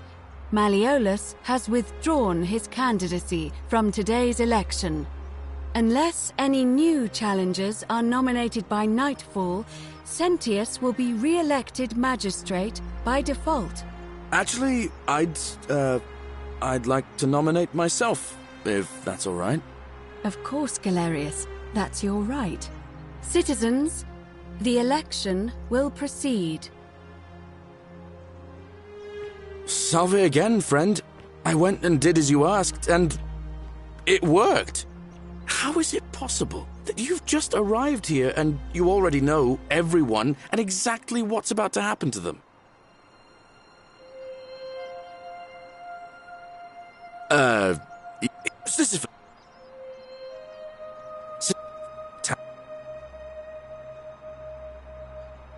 Anyway, I don't know which god you managed to upset to get yourself into this position, friend, but you seem all right to me. So, I'll tell you what. I'll keep doing whatever I can to help you. And you just focus on finding a way to break the cycle you're in. Oh, and I'm in the running for magistrate. Feeling kind of nervous, but I'm hoping it'll all be worth it when I order Dooley's release. I just hope I'll have the votes I need.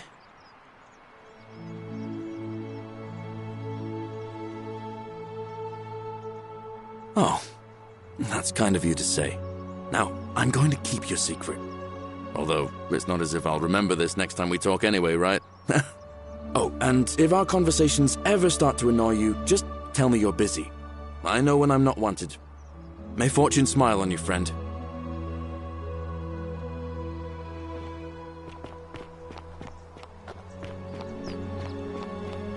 Whatever's in that great temple up there on the bluff, I bet it's worth a fortune.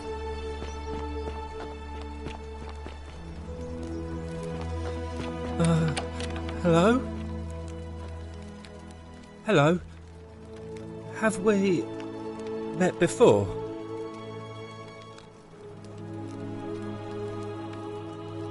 My friend Hannibal used to look after me. And he said he always would. He gave up now. You're going to let me out of here? Really? Oh. Please. I hate it here. It makes me very sad.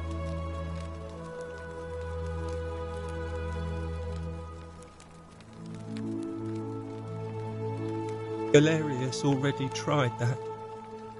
He said the magistrate wouldn't listen, no matter what.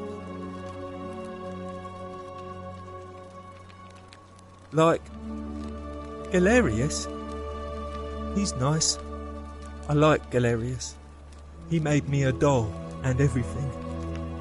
If you help make him magistrate, he can get me out of here, and I can give you the key to my treasure. Hannibal said it was in the cisterns. I can't remember what it was, just that it was way up high and very precious.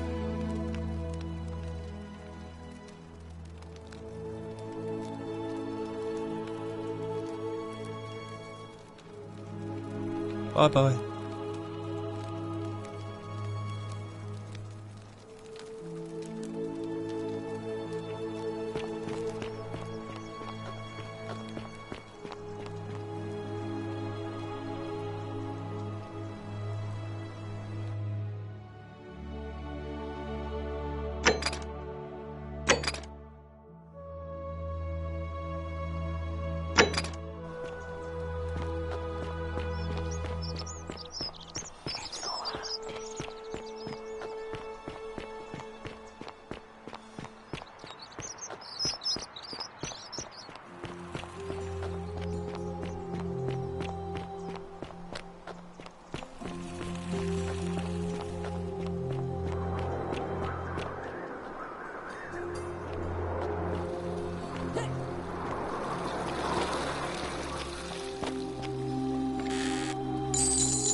Salve, friend.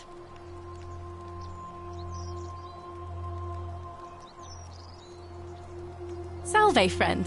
I'm Octavia. Welcome to life under the Golden Rule. It's a ghastly thing, is it not? How are you faring so far? That's good. Well, we've all... I still...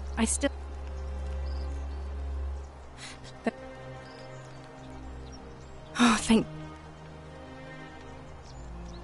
Ah.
And here you are.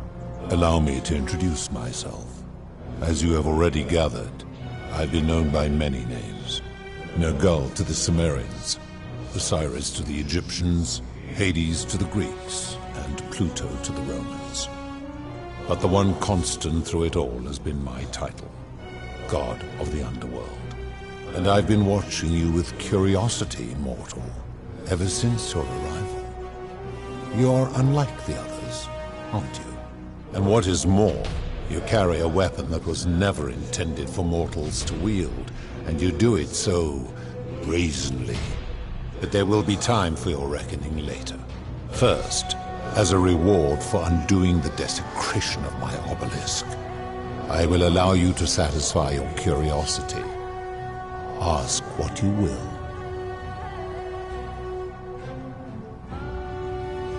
My story is many thousands of years long. You will need to be more specific. What do you wish to know?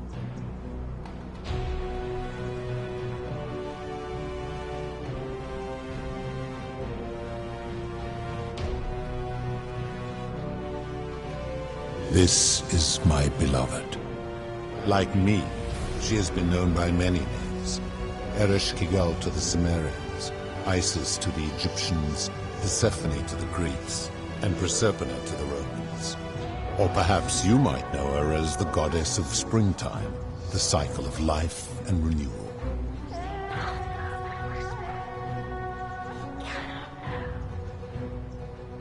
Your gaze lingers too long. That is my servant. You would have met by the river, though she wears many faces and goes by many names. Kumutubal to the Sumerians, Kirti to the Egyptians, Charon to the Greeks, and Charon to the Romans. Her role is to ferry souls between the mortal world and this one, and to make their transition as seamless as possible.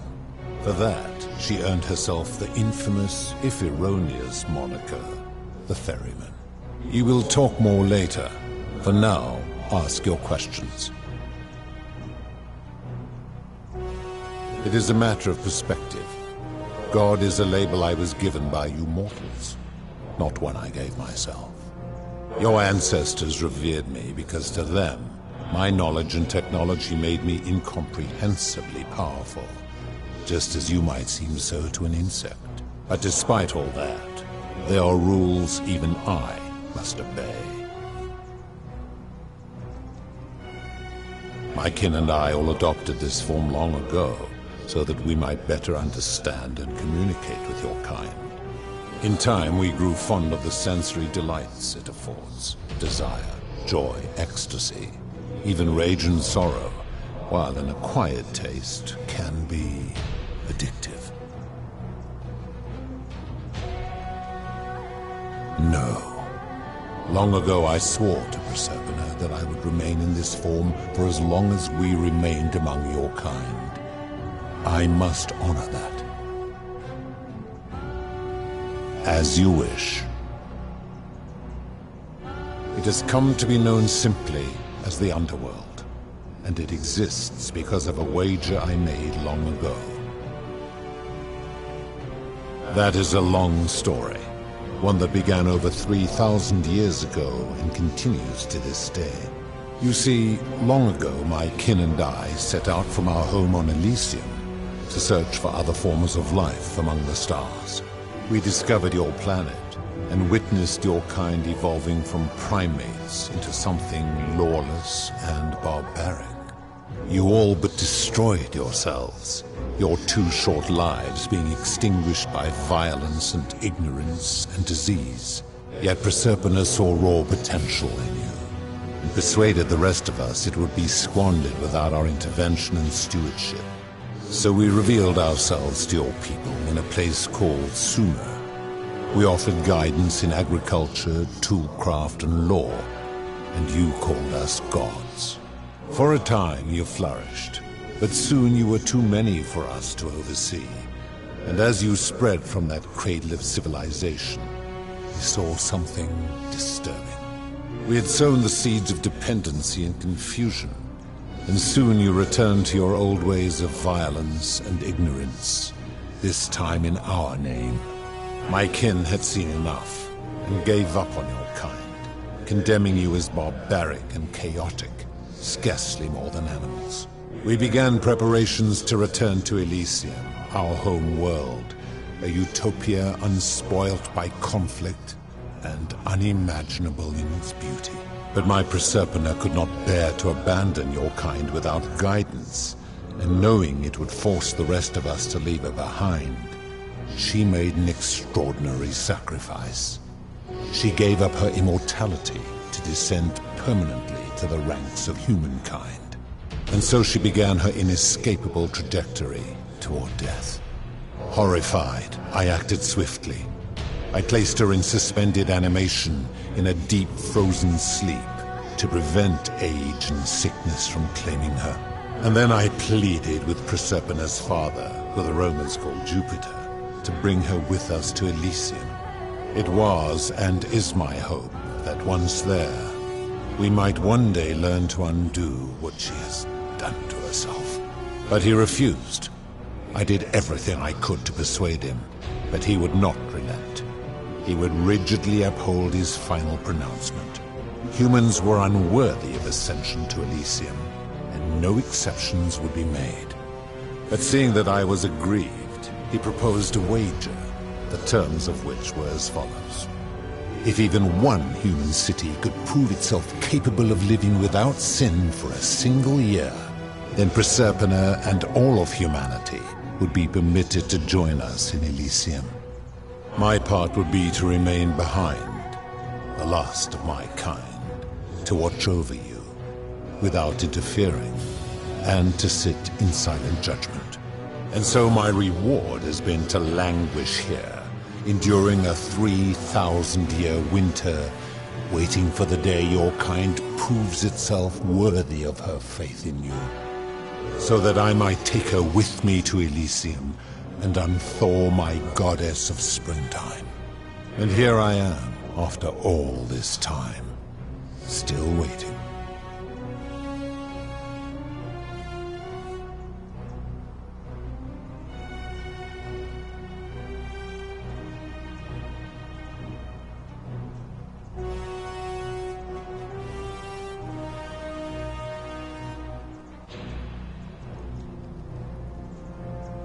There were also gods who, like me, have been known by many names, but perhaps you knew them by their Roman names. Our leader Jupiter, as well as Neptune, Saturn, Juno, Minerva, Mars, Venus, Apollo, Diana, Vulcan, Vesta, Ceres, and of course, my beloved Proserpina.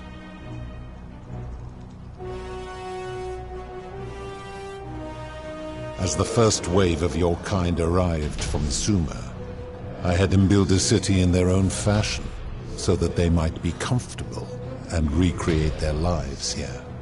I had them build the entrance as a vertical shaft leading to baths, to cleanse them of the sins of their former lives, and to prevent escape. I watched wave after wave of Sumerians arrive, and as their civilization declined over the centuries, they were replaced by Egyptians. Of course, believing themselves to be the superior civilization, the Egyptians promptly built over what had been built before, and made all the same mistakes. After another 1,000 years, the Greeks began to arrive, and then the Romans, and they all did the same thing. They built upon the underworlds of their predecessors, renamed their gods, and ensured their foundations were forgotten.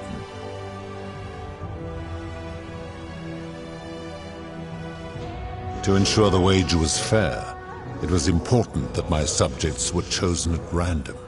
To this end, I had my servant distribute 1,000 tokens fashioned from silver, a rare element at the time, across all of Sumer.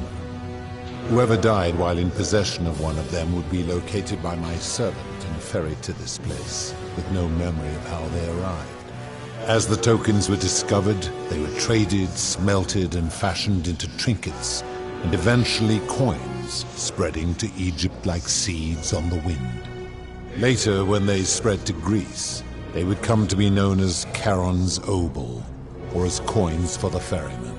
Some placed coins in the mouths of their dead, hoping they would awaken here, though they had no way of knowing which coins were fashioned from the original tokens. In fact, almost all of the tokens are accounted for. Only 2 remain. And so after this wave destroys itself, as it is destined to do, your kind will have squandered the last of its potential to ascend beyond this rock, and Proserpines along with it.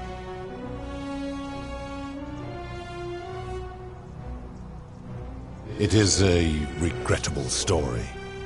One of the first men who came to this place was a king of Sumer, and a troublemaker. To be rid of him, I returned him to his people, on the condition that my servant erased his memories of this place. But the erasure did not take completely, and he told stories of this place as if describing memories of a dream. His tales were committed to writing, which came to be known as the Epic of Gilgamesh, and his words were twisted and distorted over generations. Later, the Egyptians would adapt Sumer's stories of the underworld, making them wildly intricate and labyrinthine. Their Book of the Dead and Book of Gates bore less and less resemblance to this place in their priests' pursuit of profit.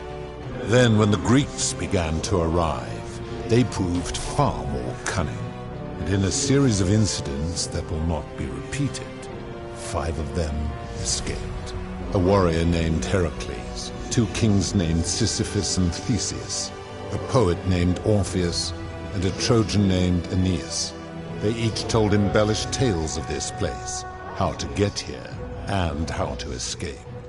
And so from Sumer to Egypt, Greece to Rome, your kind has always told each other stories about this place, though each story contained only a seed of truth.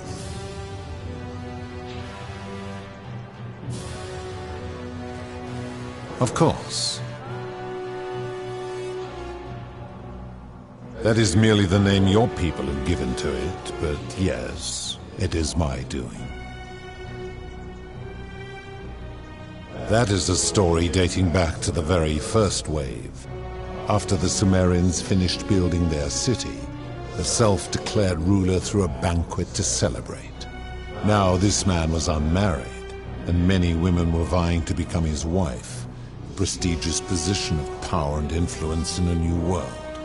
Of all the women, 2 were particularly ambitious. Both were beautiful, and both arrived at the banquet wearing eye-catching dresses and painted faces, their hair woven in elaborate fashion. The first woman, recognizing that she would require an advantage to win the ruler's affection, draped herself in jewelry, ornate necklaces, bracelets, and rings fashioned from gold. Seeing this ostentatious display, the second woman grew envious, for she had no such jewelry at her disposal. She prayed aloud to any gods that would listen to cover her in gold, and when her prayer went unanswered, she took matters into her own hands. While the others indulged at the banquet, the second woman summoned the first for a discussion in a quiet place. She checked that nobody was watching, and pushed her rival from the top of the ziggurat, where she broke her neck on the rocks below. But I was watching, and I decided to answer her prayer. I took the golden bow left behind by Diana, and I shot that woman in the heart, covering her from head to toe in a layer of molten gold. And I left her to stand there, that she might serve as a grim reminder of what befalls those who sin in my domain. But that was not enough, for the entire city was tainted by her sin, and the wager could no longer be won.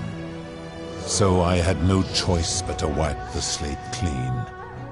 I gilded them all, to make way for a new wave, and began the wager again. And to this day, each of them, and all who came after, line the halls of this city, inanimate but conscious, suspended in time with only their sight and hearing preserved, so they may bear witness to and lament the folly of your kind for eternity, the silent golden sentinels.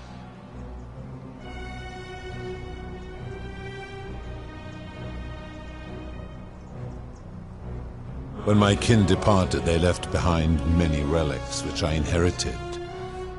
A consolation prize of sorts. The golden bow originally belonged to one of my kin, who the Romans called Diana. As my collection of golden statues grew, I chose the most ferocious among them, and equipped them each with a duplicate of her bow, and tasked them with hunting down the Forsaken at my behest. They became known simply as Furies.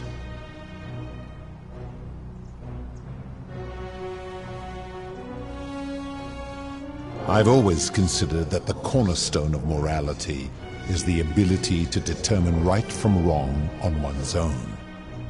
No attempt to lay out rules like your Code of Hammurabi or your 12 Tables of the Roman Republic can ever cover all possible scenarios.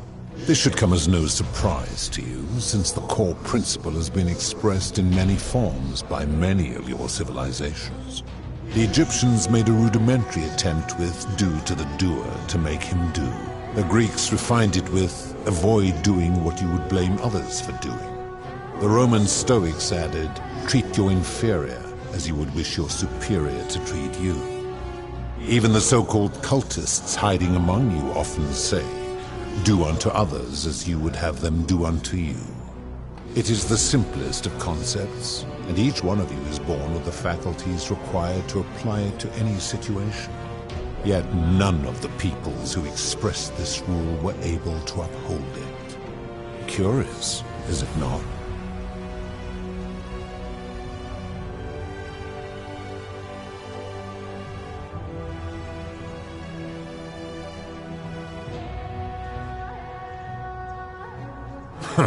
For you, perhaps.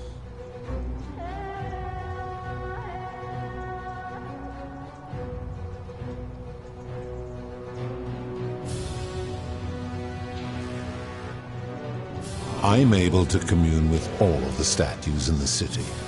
Their ears are my ears, and their eyes are my eyes.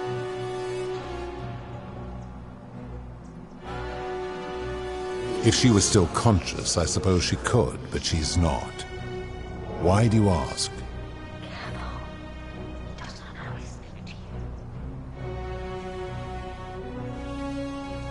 Then what an odd question.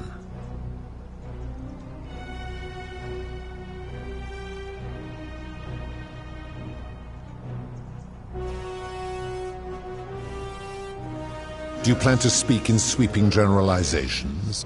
Or are you going to give me an example?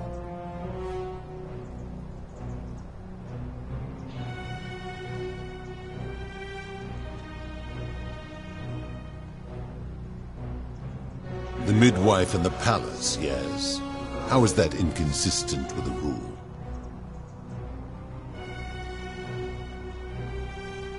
The rule is do unto others, meaning other people. Those statues are something else now. Bloodless shadows, mere shapes of their former selves. They are forsaken. What happens to them is no concern of mine.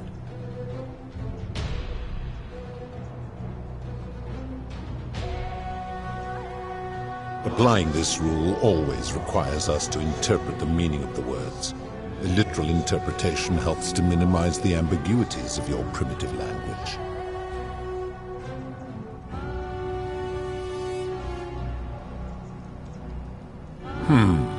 Supposing you're right, then my law has been broken, and I should turn you all to gold immediately. Is that what you want?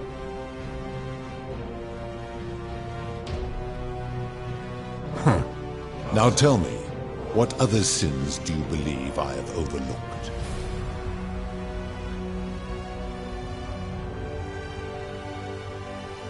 The merchant. How is that inconsistent with the rule I've outlined?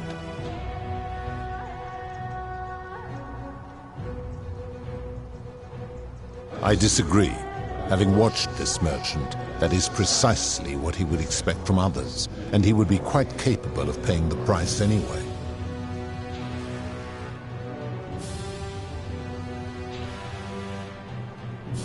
Applying this rule always requires speculation to some degree. It requires us to ask what another person would want if they found themselves in another situation.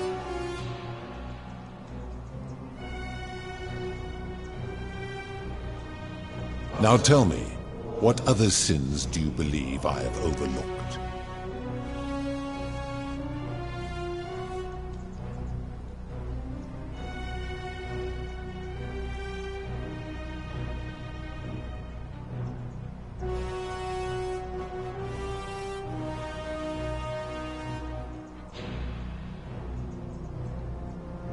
I have seen no such thing, but in any case, taking one's own life is a self-directed act.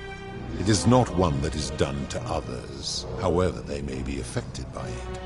Therefore, it cannot be said that one who commits suicide has done anything unto others.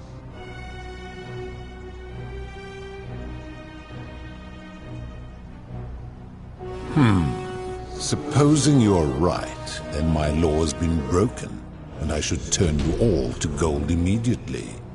Is that what you want? Now tell me, what other sins do you believe I have overlooked? Ah, the tavern keeper, yes? How is that inconsistent with the rule?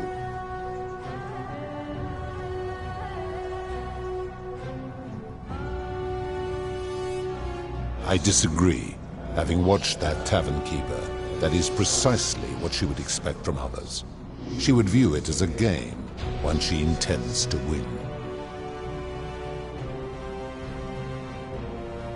Now tell me, what other sins do you believe I have overlooked? You speak of the moneylender. How is that inconsistent with the rule?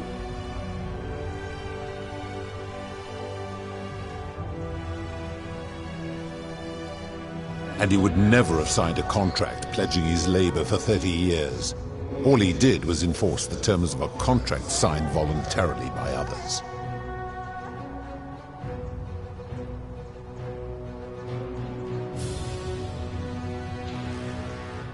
Ignoring your irritating sense of moral superiority, this is interesting. I'm curious, how do people escape poverty where you're from?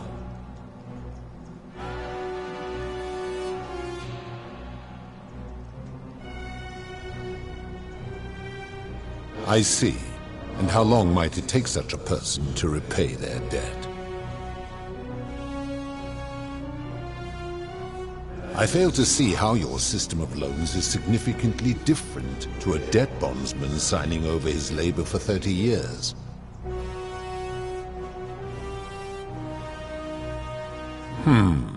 Supposing you're right, then my law has been broken, and I should turn you all to gold.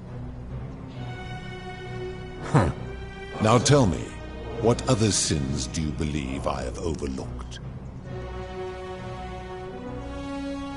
Abduction?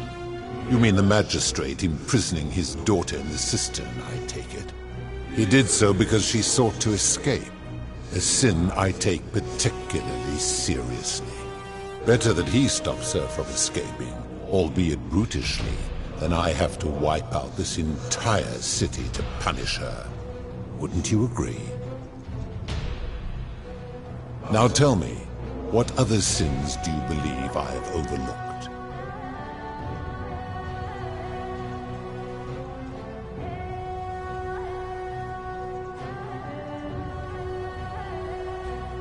Do you honestly think you could do better?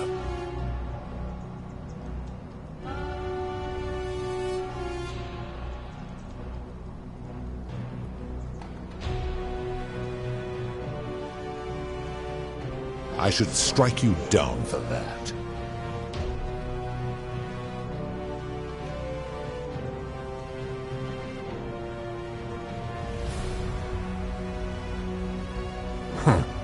Now, did you have any other questions before your reckoning? I give your kind a second chance at life, as well as ample warning about my law. And when you disobey, and you always disobey, you force my hand, bringing terrible suffering upon yourselves. And so you ask if I am the one destroying your lives. And I say, no, you destroy yourselves. I am merely the means by which you do it. Very well. Good. Then now it is time for your reckoning. Only, it seems, something is wrong. It has long been within my power to see into the hearts of mortals and weigh their deeds in life. But when I peer into you, I see only a blank slate, as if you did not exist until you appeared in this city. How is this possible? Charon, where did you find this one? I do not remember ferrying you. How did you come here?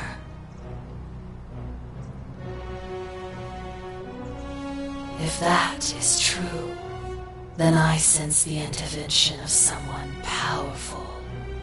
How did you come to be in this time, mortal? Who brought you here? He cannot know. I do not know. My kin departed long ago, and Proserpina has slumbered for 3,000 years.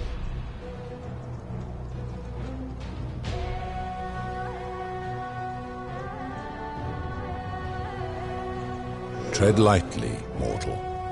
Enough of this. It seems I will need to put your reckoning on hold for now. But answer this. Why have you come here? What is it you seek?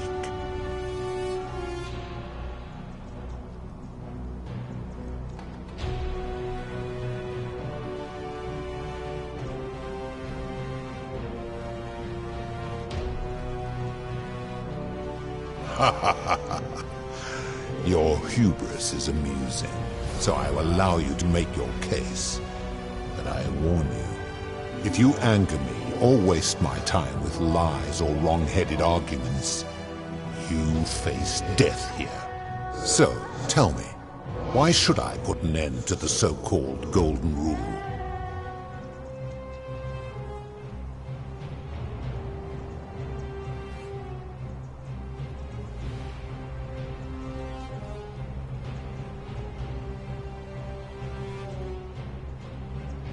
How so? And be specific. You have made a grave allegation, and I expect you to back it up.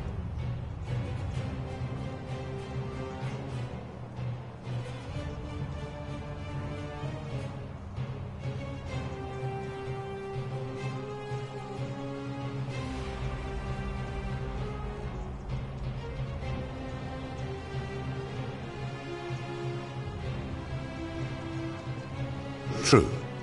I have witnessed him doing that.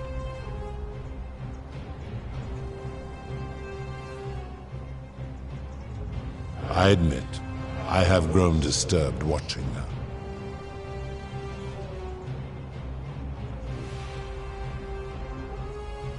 His cruelty does seem to grow greater by the day. He is a volatile and confused fellow, that one. If you're right, my involvement has corrupted the very thing I sought to observe impartially. But if I were to accept that, are you telling me these humans could coexist peacefully, without theft or violence, without my law?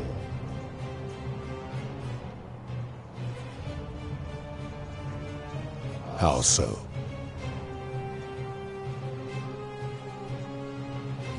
And how is that working for you?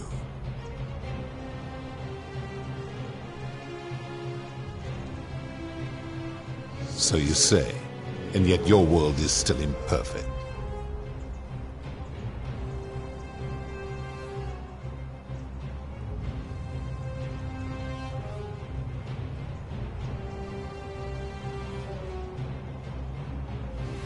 Your words are breathtakingly naive. I reject your argument.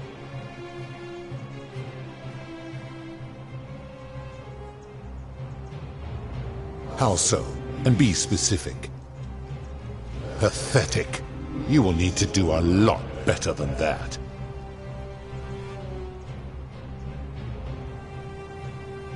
That is a very serious accusation, mortal. What sin have I committed? What evidence do you have to support it?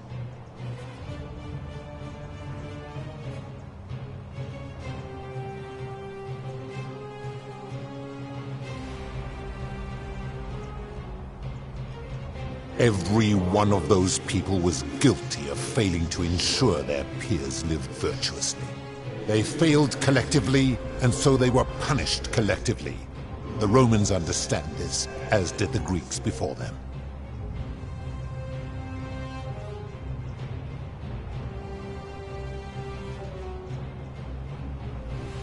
How unfortunate that we are not where you are from. Ah, but I'm a god, and you are a mortal. Why would you expect me to treat you as I treat my own kind? You are not a peer. You are not a respected equal. Let me ask you this. Do you treat insects as you wish to be treated? Do you care for their well-being as you would your fellow man? Do you ensure they have food and shelter and protection from predators? Do you give them rights?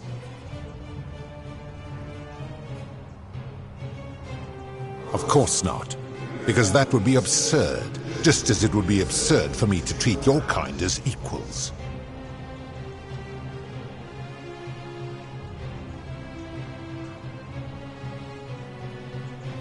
My love for her does not mean I am not superior, now that she is mortal.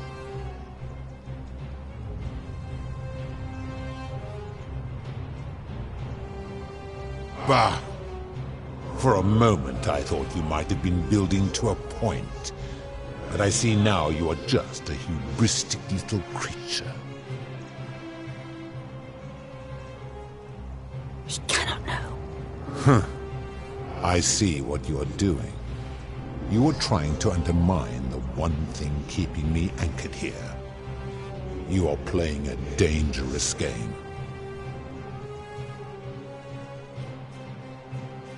You have no idea how close you just came to eternal torment, mortal. You will need to do better than that.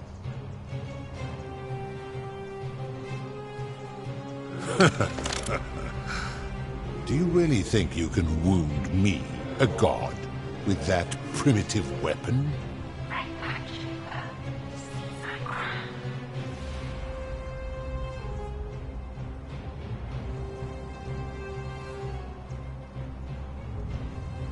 How dare you threaten her? This ends now. The many shall suffer for the sins of the one.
And here you... No...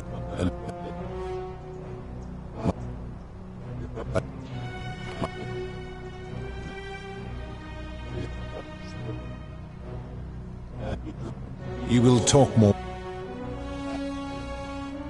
It has come to be known simply that... And so... As...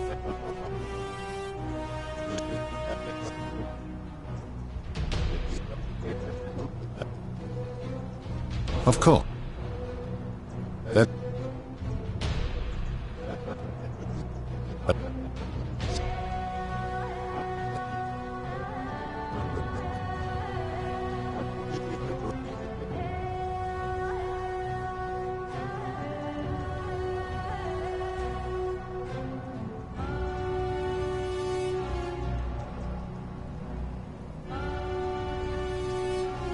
Enough. You clearly know nothing.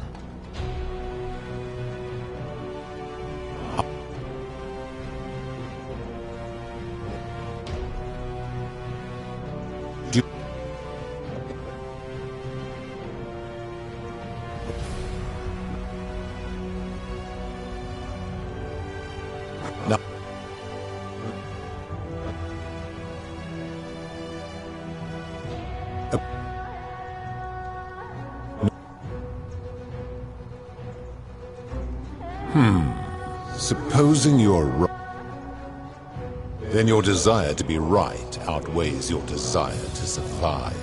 You will make a fine statue.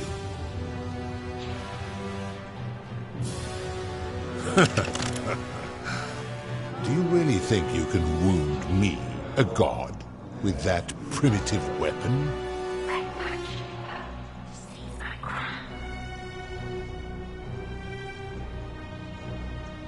Pathetic. The many shall suffer for the sins of the one.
Yea, though I walk through the valley of the shadow of death, I will fear no evil, for thou art with me.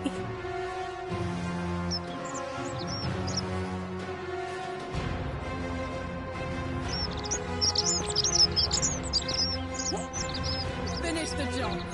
Go on.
So... Oh. I'll go.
Don't believe a word they tell you.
And here you are. Allow me to introduce myself.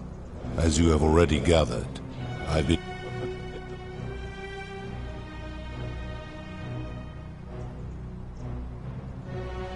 I would recognize that anywhere.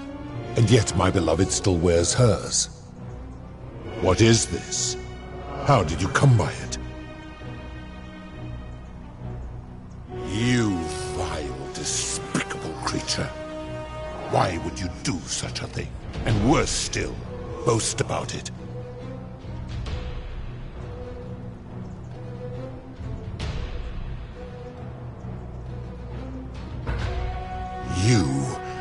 You have put me in an impossible position. If I refuse, you will murder her. And yet, if I agree, I will lose my wager and return to Elysium humiliated and alone. I do not see that I have a choice in this.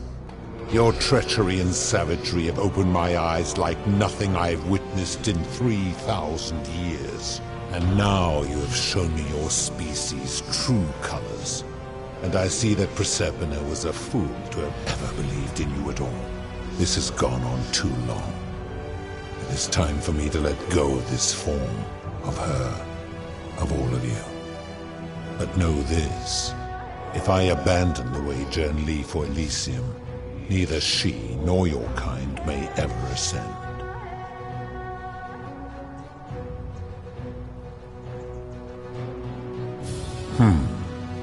Very well. I will have Charon make arrangements to ferry the others. But as for you, be aware you will be separated from the rest.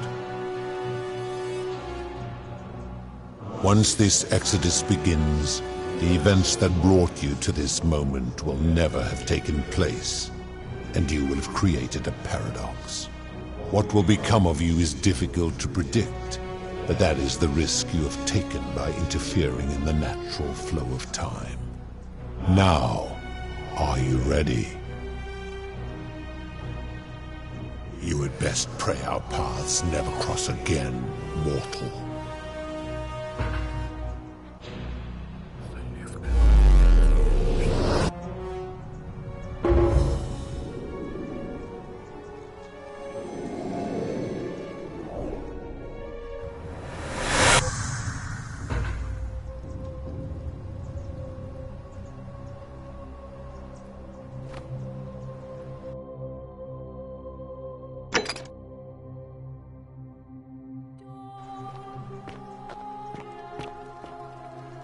Oh! Hi there. Gave me a bit of a fright. Thought I was in here alone. I'm Al. Well, here I am. I'm sorry, I didn't catch your name. Oh, did that lady in the forest send you in here after me? I guess I lost track of time, learning about the history of this place, and it is extraordinary. I'm fairly certain you and I are the first people to set foot in this city for about 2,000 years. Fortunately for us, the last person in here was a Roman man named Galerius, who inscribed an account into a tablet. Apparently there was a community of 20-something people trapped in here, and living in fear of a curse they called the Golden Rule. They believed that if even one person sinned, an unknown god would cast them all into gold, like the 1,000 people who'd lived here before them. Then, one day, just as Galerius had finished praying for a good harvest at the shrine of Proserpina, an oracle appeared and told him how to solve the ills of the city, like saving the life of a dying woman, foiling an assassination attempt, and so on. Meanwhile, the oracle walked up to the temple of the mysterious god, this one right here, and demanded an audience, and the doors just opened up to her. Nobody knows what went on in there, but Galerius wrote the oracle must have been more persuasive than Odysseus, because the next thing he knew, the ground shook and the voice of that god rang out over the city. The many have suffered long enough. Unfortunately, Galerius' account just sort of stops after that, leaving a lot of questions unanswered. What became of him and the other people who lived here? What happened to all the golden statues? And did this mysterious oracle single-handedly undo the curse that had terrorized people for hundreds of years?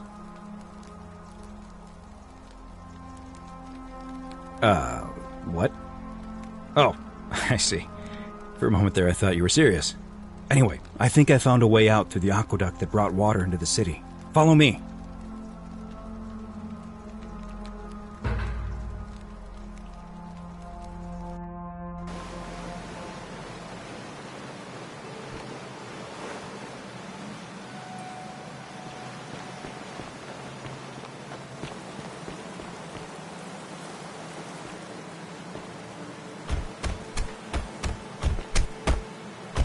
I'm going to pause here for a moment and make sure nobody else has ever lured into this temple.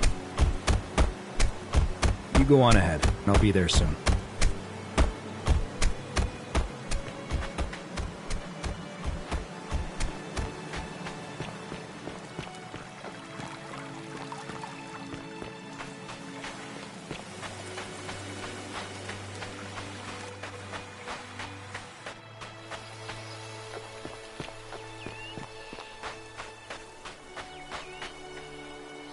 You're back!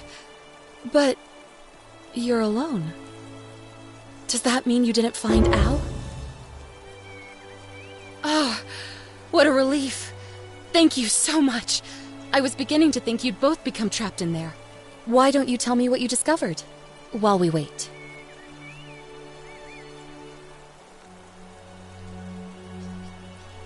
Ah, I see.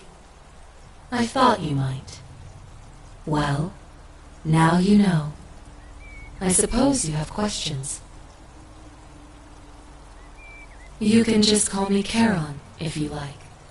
I am sorry I was not completely honest with you when we first met. I do not enjoy deceiving people. Believe me, I do not. But I have learned, from 5,000 years of experience, that most people find comfort in familiarity, in gradual change, and coming to see the truth in their own time. That you died, of course. You were dead when I brought you here. My role, as the servant of the god of the underworld, has always been to assist the chosen to cross the threshold from the land of the living to the land of the dead.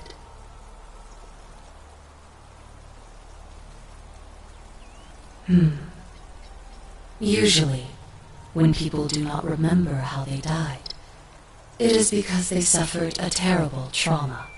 Most souls would rather not remember. Ask yourself honestly, do you really want to know? A wise decision. All you need to know is that you and Al died in possession of a sacred silver coin. It means I am now bereft of purpose. There is nobody else to ferry here, nobody to keep you company. After 5,000 years, the underworld has finally run its course.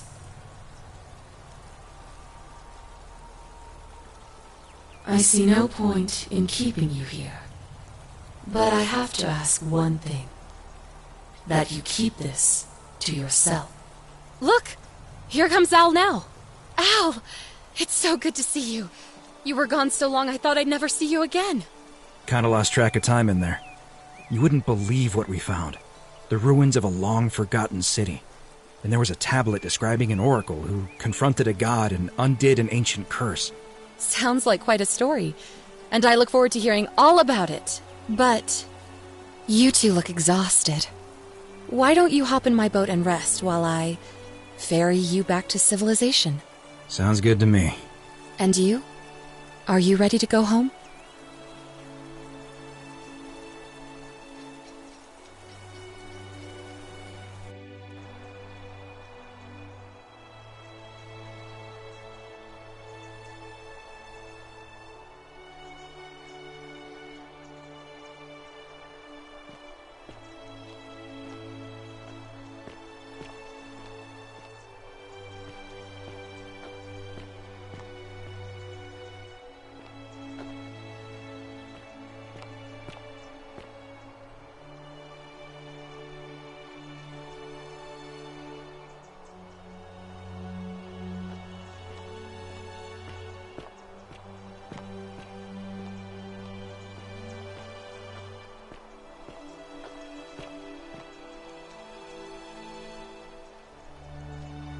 Hey, you made it.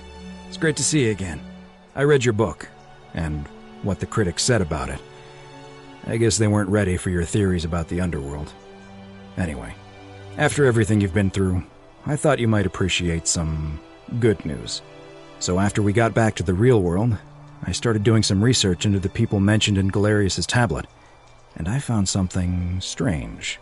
I'm sorry I've been so cryptic. I've been dying to tell you, I just really wanted you to see this for yourself. Why don't you head on down there? I'll catch up with you at the other end.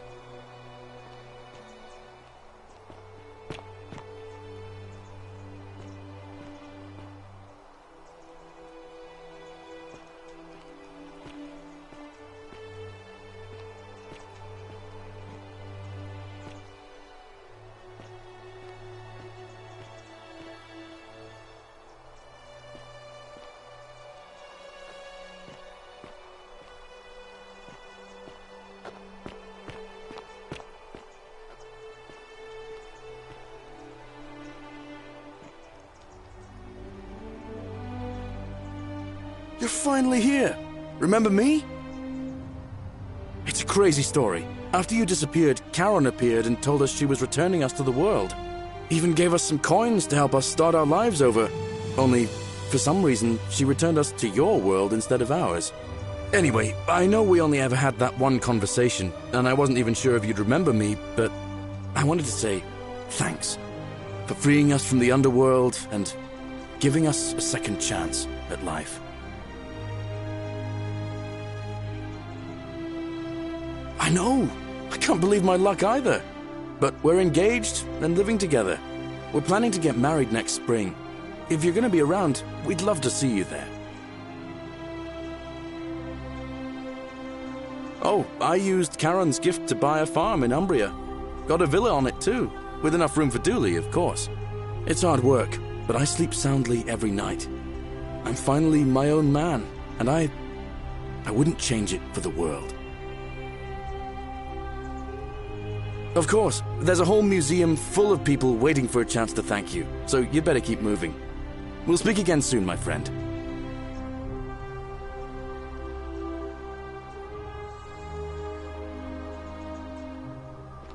Oh, hello. Hello, I'm Dooley. Galerius said you're very nice and a big helper. Thank you for getting us out of the bad place. I didn't like it. I live at Galerius and Equitia's house. They look after me now and help me remember when I forget things, like brushing my teeth. Treasure? Oh, I forgot about that. I like my box now. Galerius got me a box that tells stories. It's my favourite thing.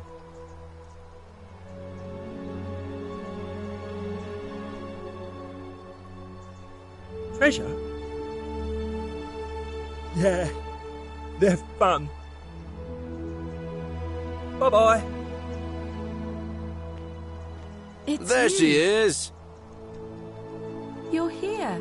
It's lovely to finally meet you. Galerius told me all about you. So, you're the hero who somehow vanquished the last of the Roman gods. As I'm a priestess, you realize you've put me out of work. I'm just teasing. Actually, and it still feels a little sacrilegious to say this, I'm finding life after religion quite enjoyable. Galerius and I are engaged and expecting.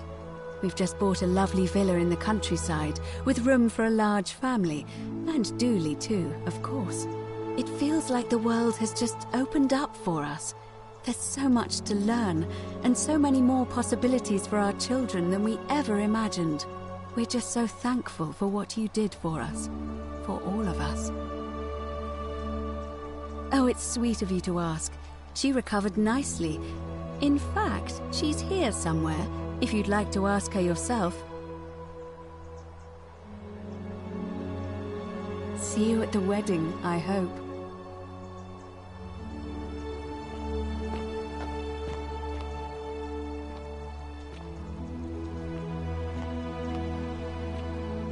Hi there.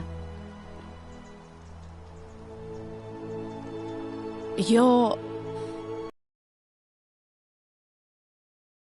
Of course, sorry. And I never got a chance to thank you for telling Galerius how to save my life. And of course, getting me and all of us out of a terrible situation.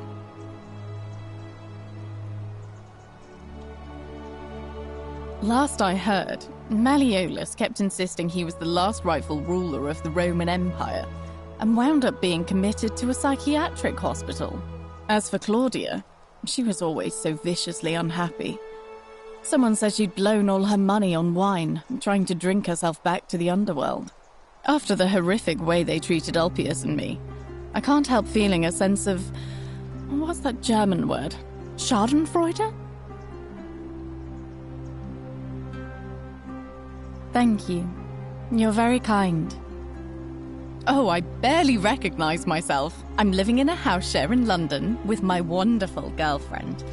And I'm studying English at university.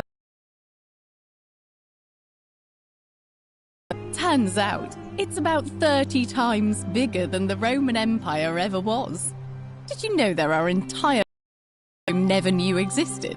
And you can travel almost anywhere in an aircraft, which is rather like flying on a Pegasus, but much more comfortable. Oh, sorry, you already know all that, of course. I'm just so excited. There's so much to see and learn and write about.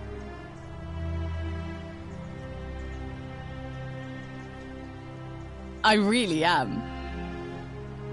Ugh, someone told me she was boasting about getting her claws into some rich prince, and how she was going to be living the high life from now on. Even in your time, life still isn't fair. Apparently, he'd proposed before they'd even met. And last I heard, she'd bought herself a first-class one-way ticket to join him in some exotic place called... what was it? Nigeria? Some people have all the luck.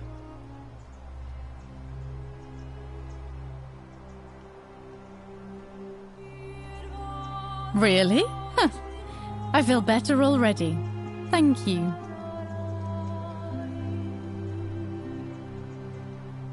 You too! If you're ever in London, let me know. We can go to bars and drink wine and listen to the stories of the 9 million people who live there. I hope so. Hi there. You are here. It's nice to finally meet you. Lucy is fine. I'm making an effort to blend in, as you can see. We are all trying to keep a low profile. If the world knew we died 2,000 years ago and were suddenly brought back to life 12 months ago, they'd never leave us alone. Speaking of which, I wanted to say thank you in person. I'd say the gods smile on you, but I hear you drove the last of them off. So...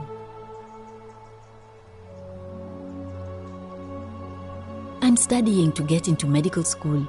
As much as I resented the responsibility of keeping everyone in the city alive, when it ended, I realized I missed it. So I guess I'll just keep saving the world, if begrudgingly, one patient at a time. You too, don't be a stranger.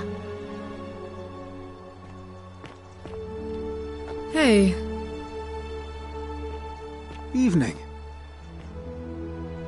Hi there, I'm Horatius.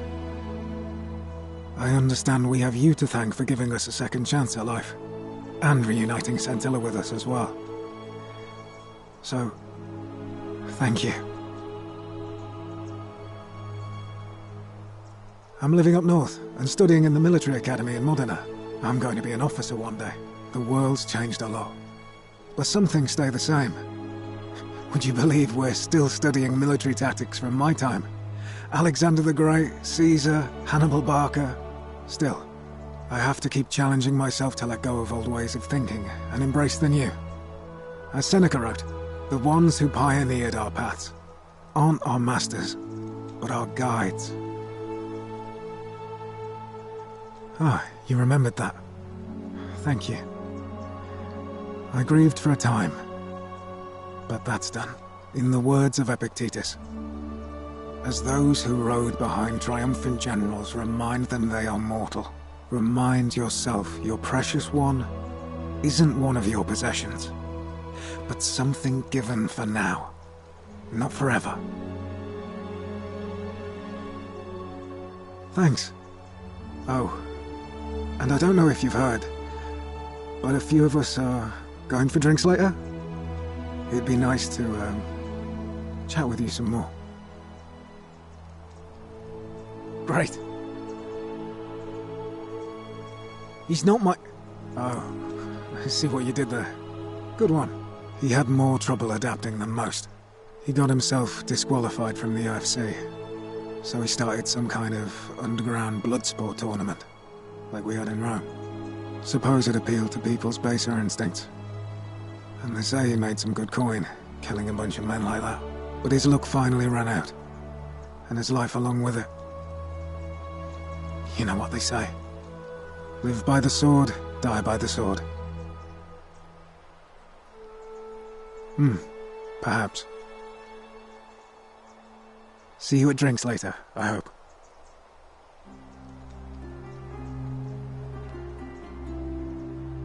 I take it you're the Oracle. Thanks for coming. Actually, I changed my name to Cynthia. I didn't want to be associated with Sentius after what happened. I'm not sure if you heard, but after you drove Pluto off, Proserpina emerged from the Great Temple. She knew right away what none of us had figured out about that psychopath. He'd been keeping my little sister locked up in the upper cistern all that time. But he's been dealt with. He's... you know what? The important thing is, we'll never see him again. Anything I want. I'm a woman of means in a vast new world. I can go wherever and do whatever I please. Of course, I mostly just stay in my villa and have my servant Alexa summon things for me, because it's just awful out there. Barbarians everywhere. He's still there, all alone. The last golden statue in the underworld. Trapped in a metal shell, slowly losing his mind until the end of time. Eternal torment. Just what he deserves, if you ask me.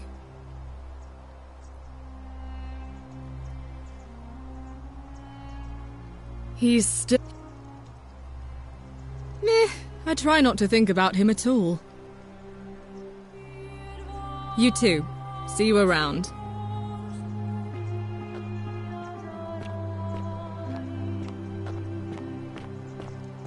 Hello. Magnificent museum, is it not? Greetings. You must be the legendary Oracle. It is a sincere privilege to finally make your acquaintance. I am Georgius.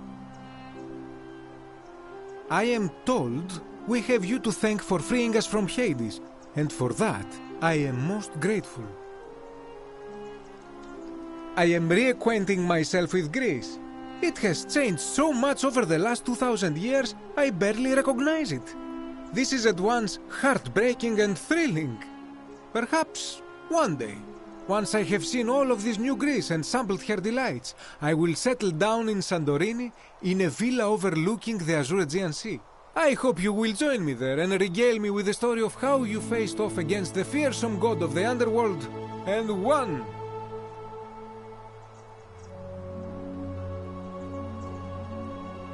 You too, my friend. You're the one we've been waiting for. I'm Fabia. I wanted to say thanks for sending Galerius to save my life. I don't know how you knew, but I would have been crushed by that shrine for sure. I'm just so happy to be here with you and everyone together again, even if it's just for one more night. Well, it's not like I have to work with all the silver Charon gave me, so I just do what makes me happy. Mostly that means baking for my friends and looking at memes while binging TV shows in yoga pants. What a time to be alive. Thank you. I really am. You too.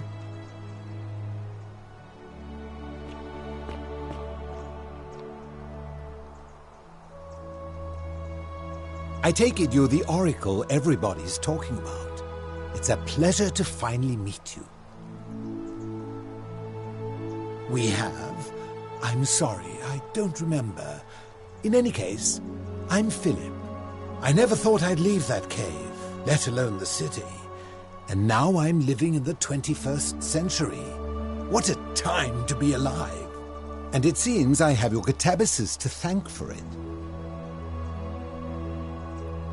I'm working as a consultant to the Faculty of Classics at Cambridge University, helping fill the odd gap in their knowledge. Not that I need the money, but I do love being around enlightened minds again. My sincere thanks once again. Good evening. Hello there.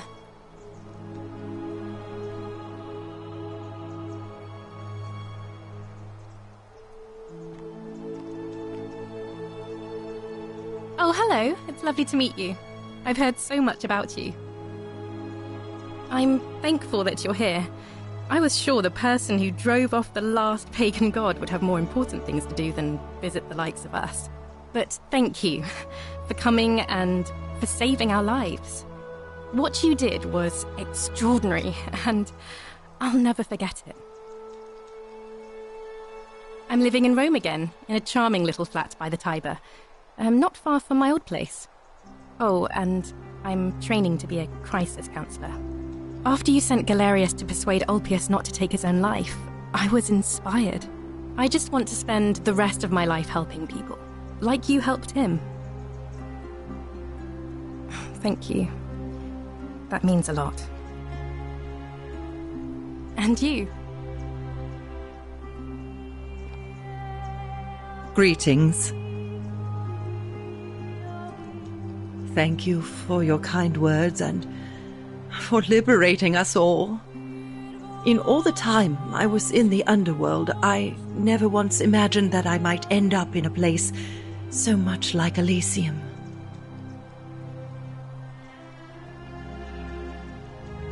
I'm recovering. Octavia was kind enough to let me stay with her for a while, at least until I'm well enough to be independent again. Ah, you remember that. I'm a little tired of Ovid, but that's all right. I have 2,000 years' worth of poetry to catch up on now. I'm already up to the 19th century, and am quite enjoying the work of a fellow named Poe. I think I may have found a kindred spirit. Men have called me mad, but the question is not yet settled whether madness is or is not the loftiest intelligence.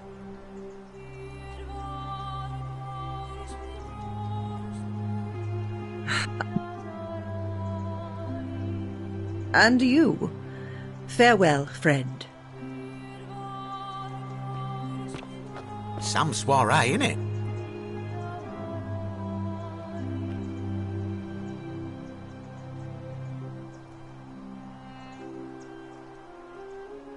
Ah, hello at last. You must be the oracle I've heard so much about. I'm Dacius. Listen, I wanted to express my sincere appreciation for what you did. If it wasn't for you, I'd never been able to sell all those useless old relics I accumulated. Whatever you did in that temple made me a very wealthy man. Thank you. Such acerbic wit. I love it. I took the money I made from selling my trinkets and started investing in the stock market. That's where the real money is now. In fact, I was hoping to ask your advice, you being the oracle and future seer and all that, on which stocks I should invest in next. I can't decide between fossil fuels, tobacco, gambling and arms. What would you recommend?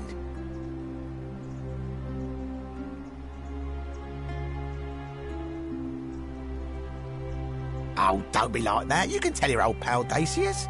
I won't take no for an answer.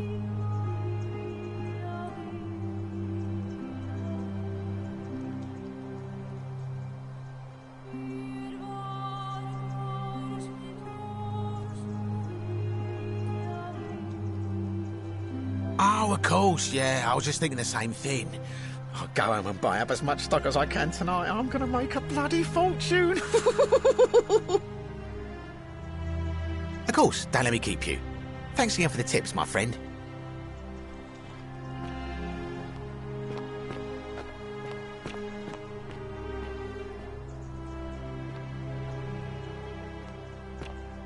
What is up? It is an honor to finally meet you, Oracle. You know my name? Oh, of course. You are an Oracle. You know many things. I too would like to offer my thanks for releasing us from that place and for your role in bringing us here. This world is truly wondrous. For a time, I returned to Alexandria, but they have no need of another fisherman. and I came to see there is nothing for me there. Instead, I have decided to follow the custom of your youths and backpack the world. It is a great adventure, and I have met many people from many cultures. I spent the first 25 years of my life avoiding the 42 sins that would deny me access to the afterlife. Now, I think it is time I had some fun. Indeed. Thank you, Oracle.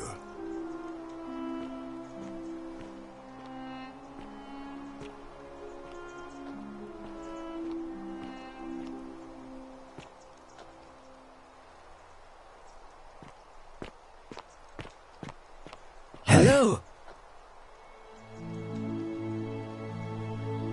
Nice to meet you.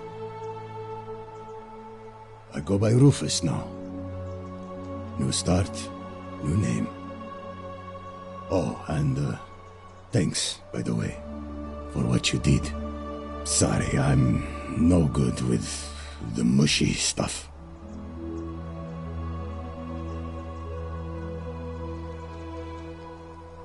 Huh. Good to know.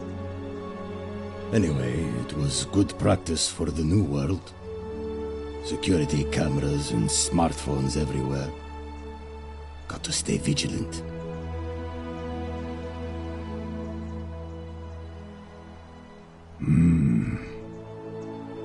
I live with Virgil in Rotterdam, not far from where he grew up. It's very modern. Destroyed in the war, and it rebuilt itself. Good place for a fresh start. Haven't decided what I'm going to do with my life yet. One adjustment at a time. You too. Look us up next time you're in the Netherlands. We're grateful. It's so nice to finally meet you. I've heard so much about you. I wanted to thank you personally for getting us out of there. And for helping Rufus come to terms with himself. He may come off a little gruff, but once you get past that, he's a lovely fellow. I'm studying to be an architect again, and living with Rufus in our beautiful flat in Rotterdam, just down the river from Nijmegen, where I grew up. Of course, it's improved immensely since I was there last. Gleaming futuristic buildings and clean streets full of educated, accepting people. You natives of the 21st century have no idea how fortunate you are. You too, as Rufus said in his own laconic way, if you're ever in the Netherlands, we'd love to show you around. It's the least we could do.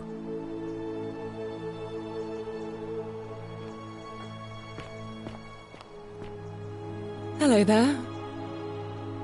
Oh, I go by Gabriella now. I didn't want to be reminded of that monster every time I heard my own name. After you drove Pluto off, Proserpina came and released me, and that monster got what was coming to him.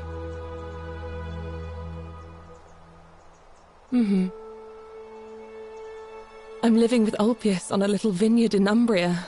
It's even more wonderful than I dreamed it would be. I'm so grateful to you for making sure he's still with us. If you're ever passing through the region, I hope you'll come and visit us. You can try some of our very own wine. Thanks. You too. It's nice to finally put a face to the name. I'm Ulpius. I understand I have you to thank for sending Galerius to save my life. The way you just showed up out of the blue and stopped me from making a terrible mistake, I'll be forever in your debt. I'm living with Gabriella in Umbria. We finally bought the little vineyard we always dreamed of. It'll be a little while before we know what we're doing, but every day I look at her and this extraordinary new world with all its beauty, and I think, what if I'd given up hope and missed out on all of this? So we're living each day to the fullest. And we end them all the same way. Sitting together on our terrace with a glass of our wine, which the locals say is almost drinkable now, and watching the sunset over the rolling hillside. And I couldn't be happier. Thank you. I wouldn't be here without you. You too.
There you are. I hope you enjoyed that. Now, there's one more person I wanted to introduce you to. I think you know her. Sorry if I frightened you. Just a little joke I've been saving for a long, long time. Allow me to introduce myself properly. I am Proserpina, former goddess of the cycle of life and renewal, and now a regular mortal. I wanted to meet you in person, and thank you for freeing all these people, and me. I hate to think what would have happened to us without your intervention.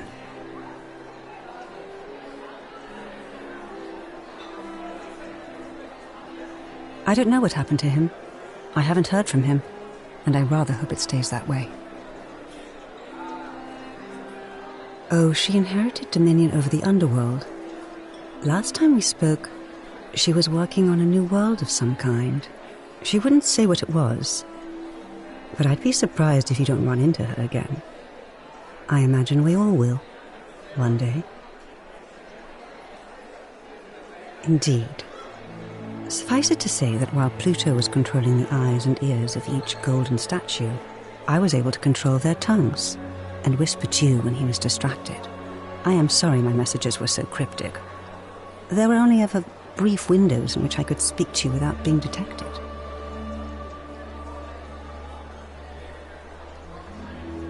I did. I may have given up my immortality, but I still retain my gifts as the goddess of the cycle of life and renewal. After witnessing Pluto punish countless poor souls over thousands of years, I knew this generation, the final wave, would not survive. So I tried to give them a way to buy more time. A second chance. Rather, as many second chances as they needed to avoid his wrath. So I whispered to Sentius in secret, telling him the prayer required to create a portal in my shrine. I knew the danger of humans being corrupted by godly power, and so I put a safeguard in place. I required the creator of the portal to sacrifice their own life, so that it could only be used selflessly, to help others. What I did not anticipate is that Sentius would retain his accumulated memories from each previous day, and as a veteran soldier he had long since shed his fear of death. He quickly discovered that he could, in effect, prolong his own life indefinitely by exploiting the cycle. Of course, once I had taught him the prayer, I could not unteach him, and there was little I could do but wait for someone like you to come along and see him for what he was. We are all fortunate you came along when you did. And you, although it feels like I've known you forever. Oh, and one last thing. Do you remember all those golden statues scattered throughout the city? Good, because they remember you. Well done, my friend. Of all the heroes who ever journeyed to the underworld and returned, none came close to achieving what you did. Hercules, Orpheus, Theseus, and Aeneas would be proud.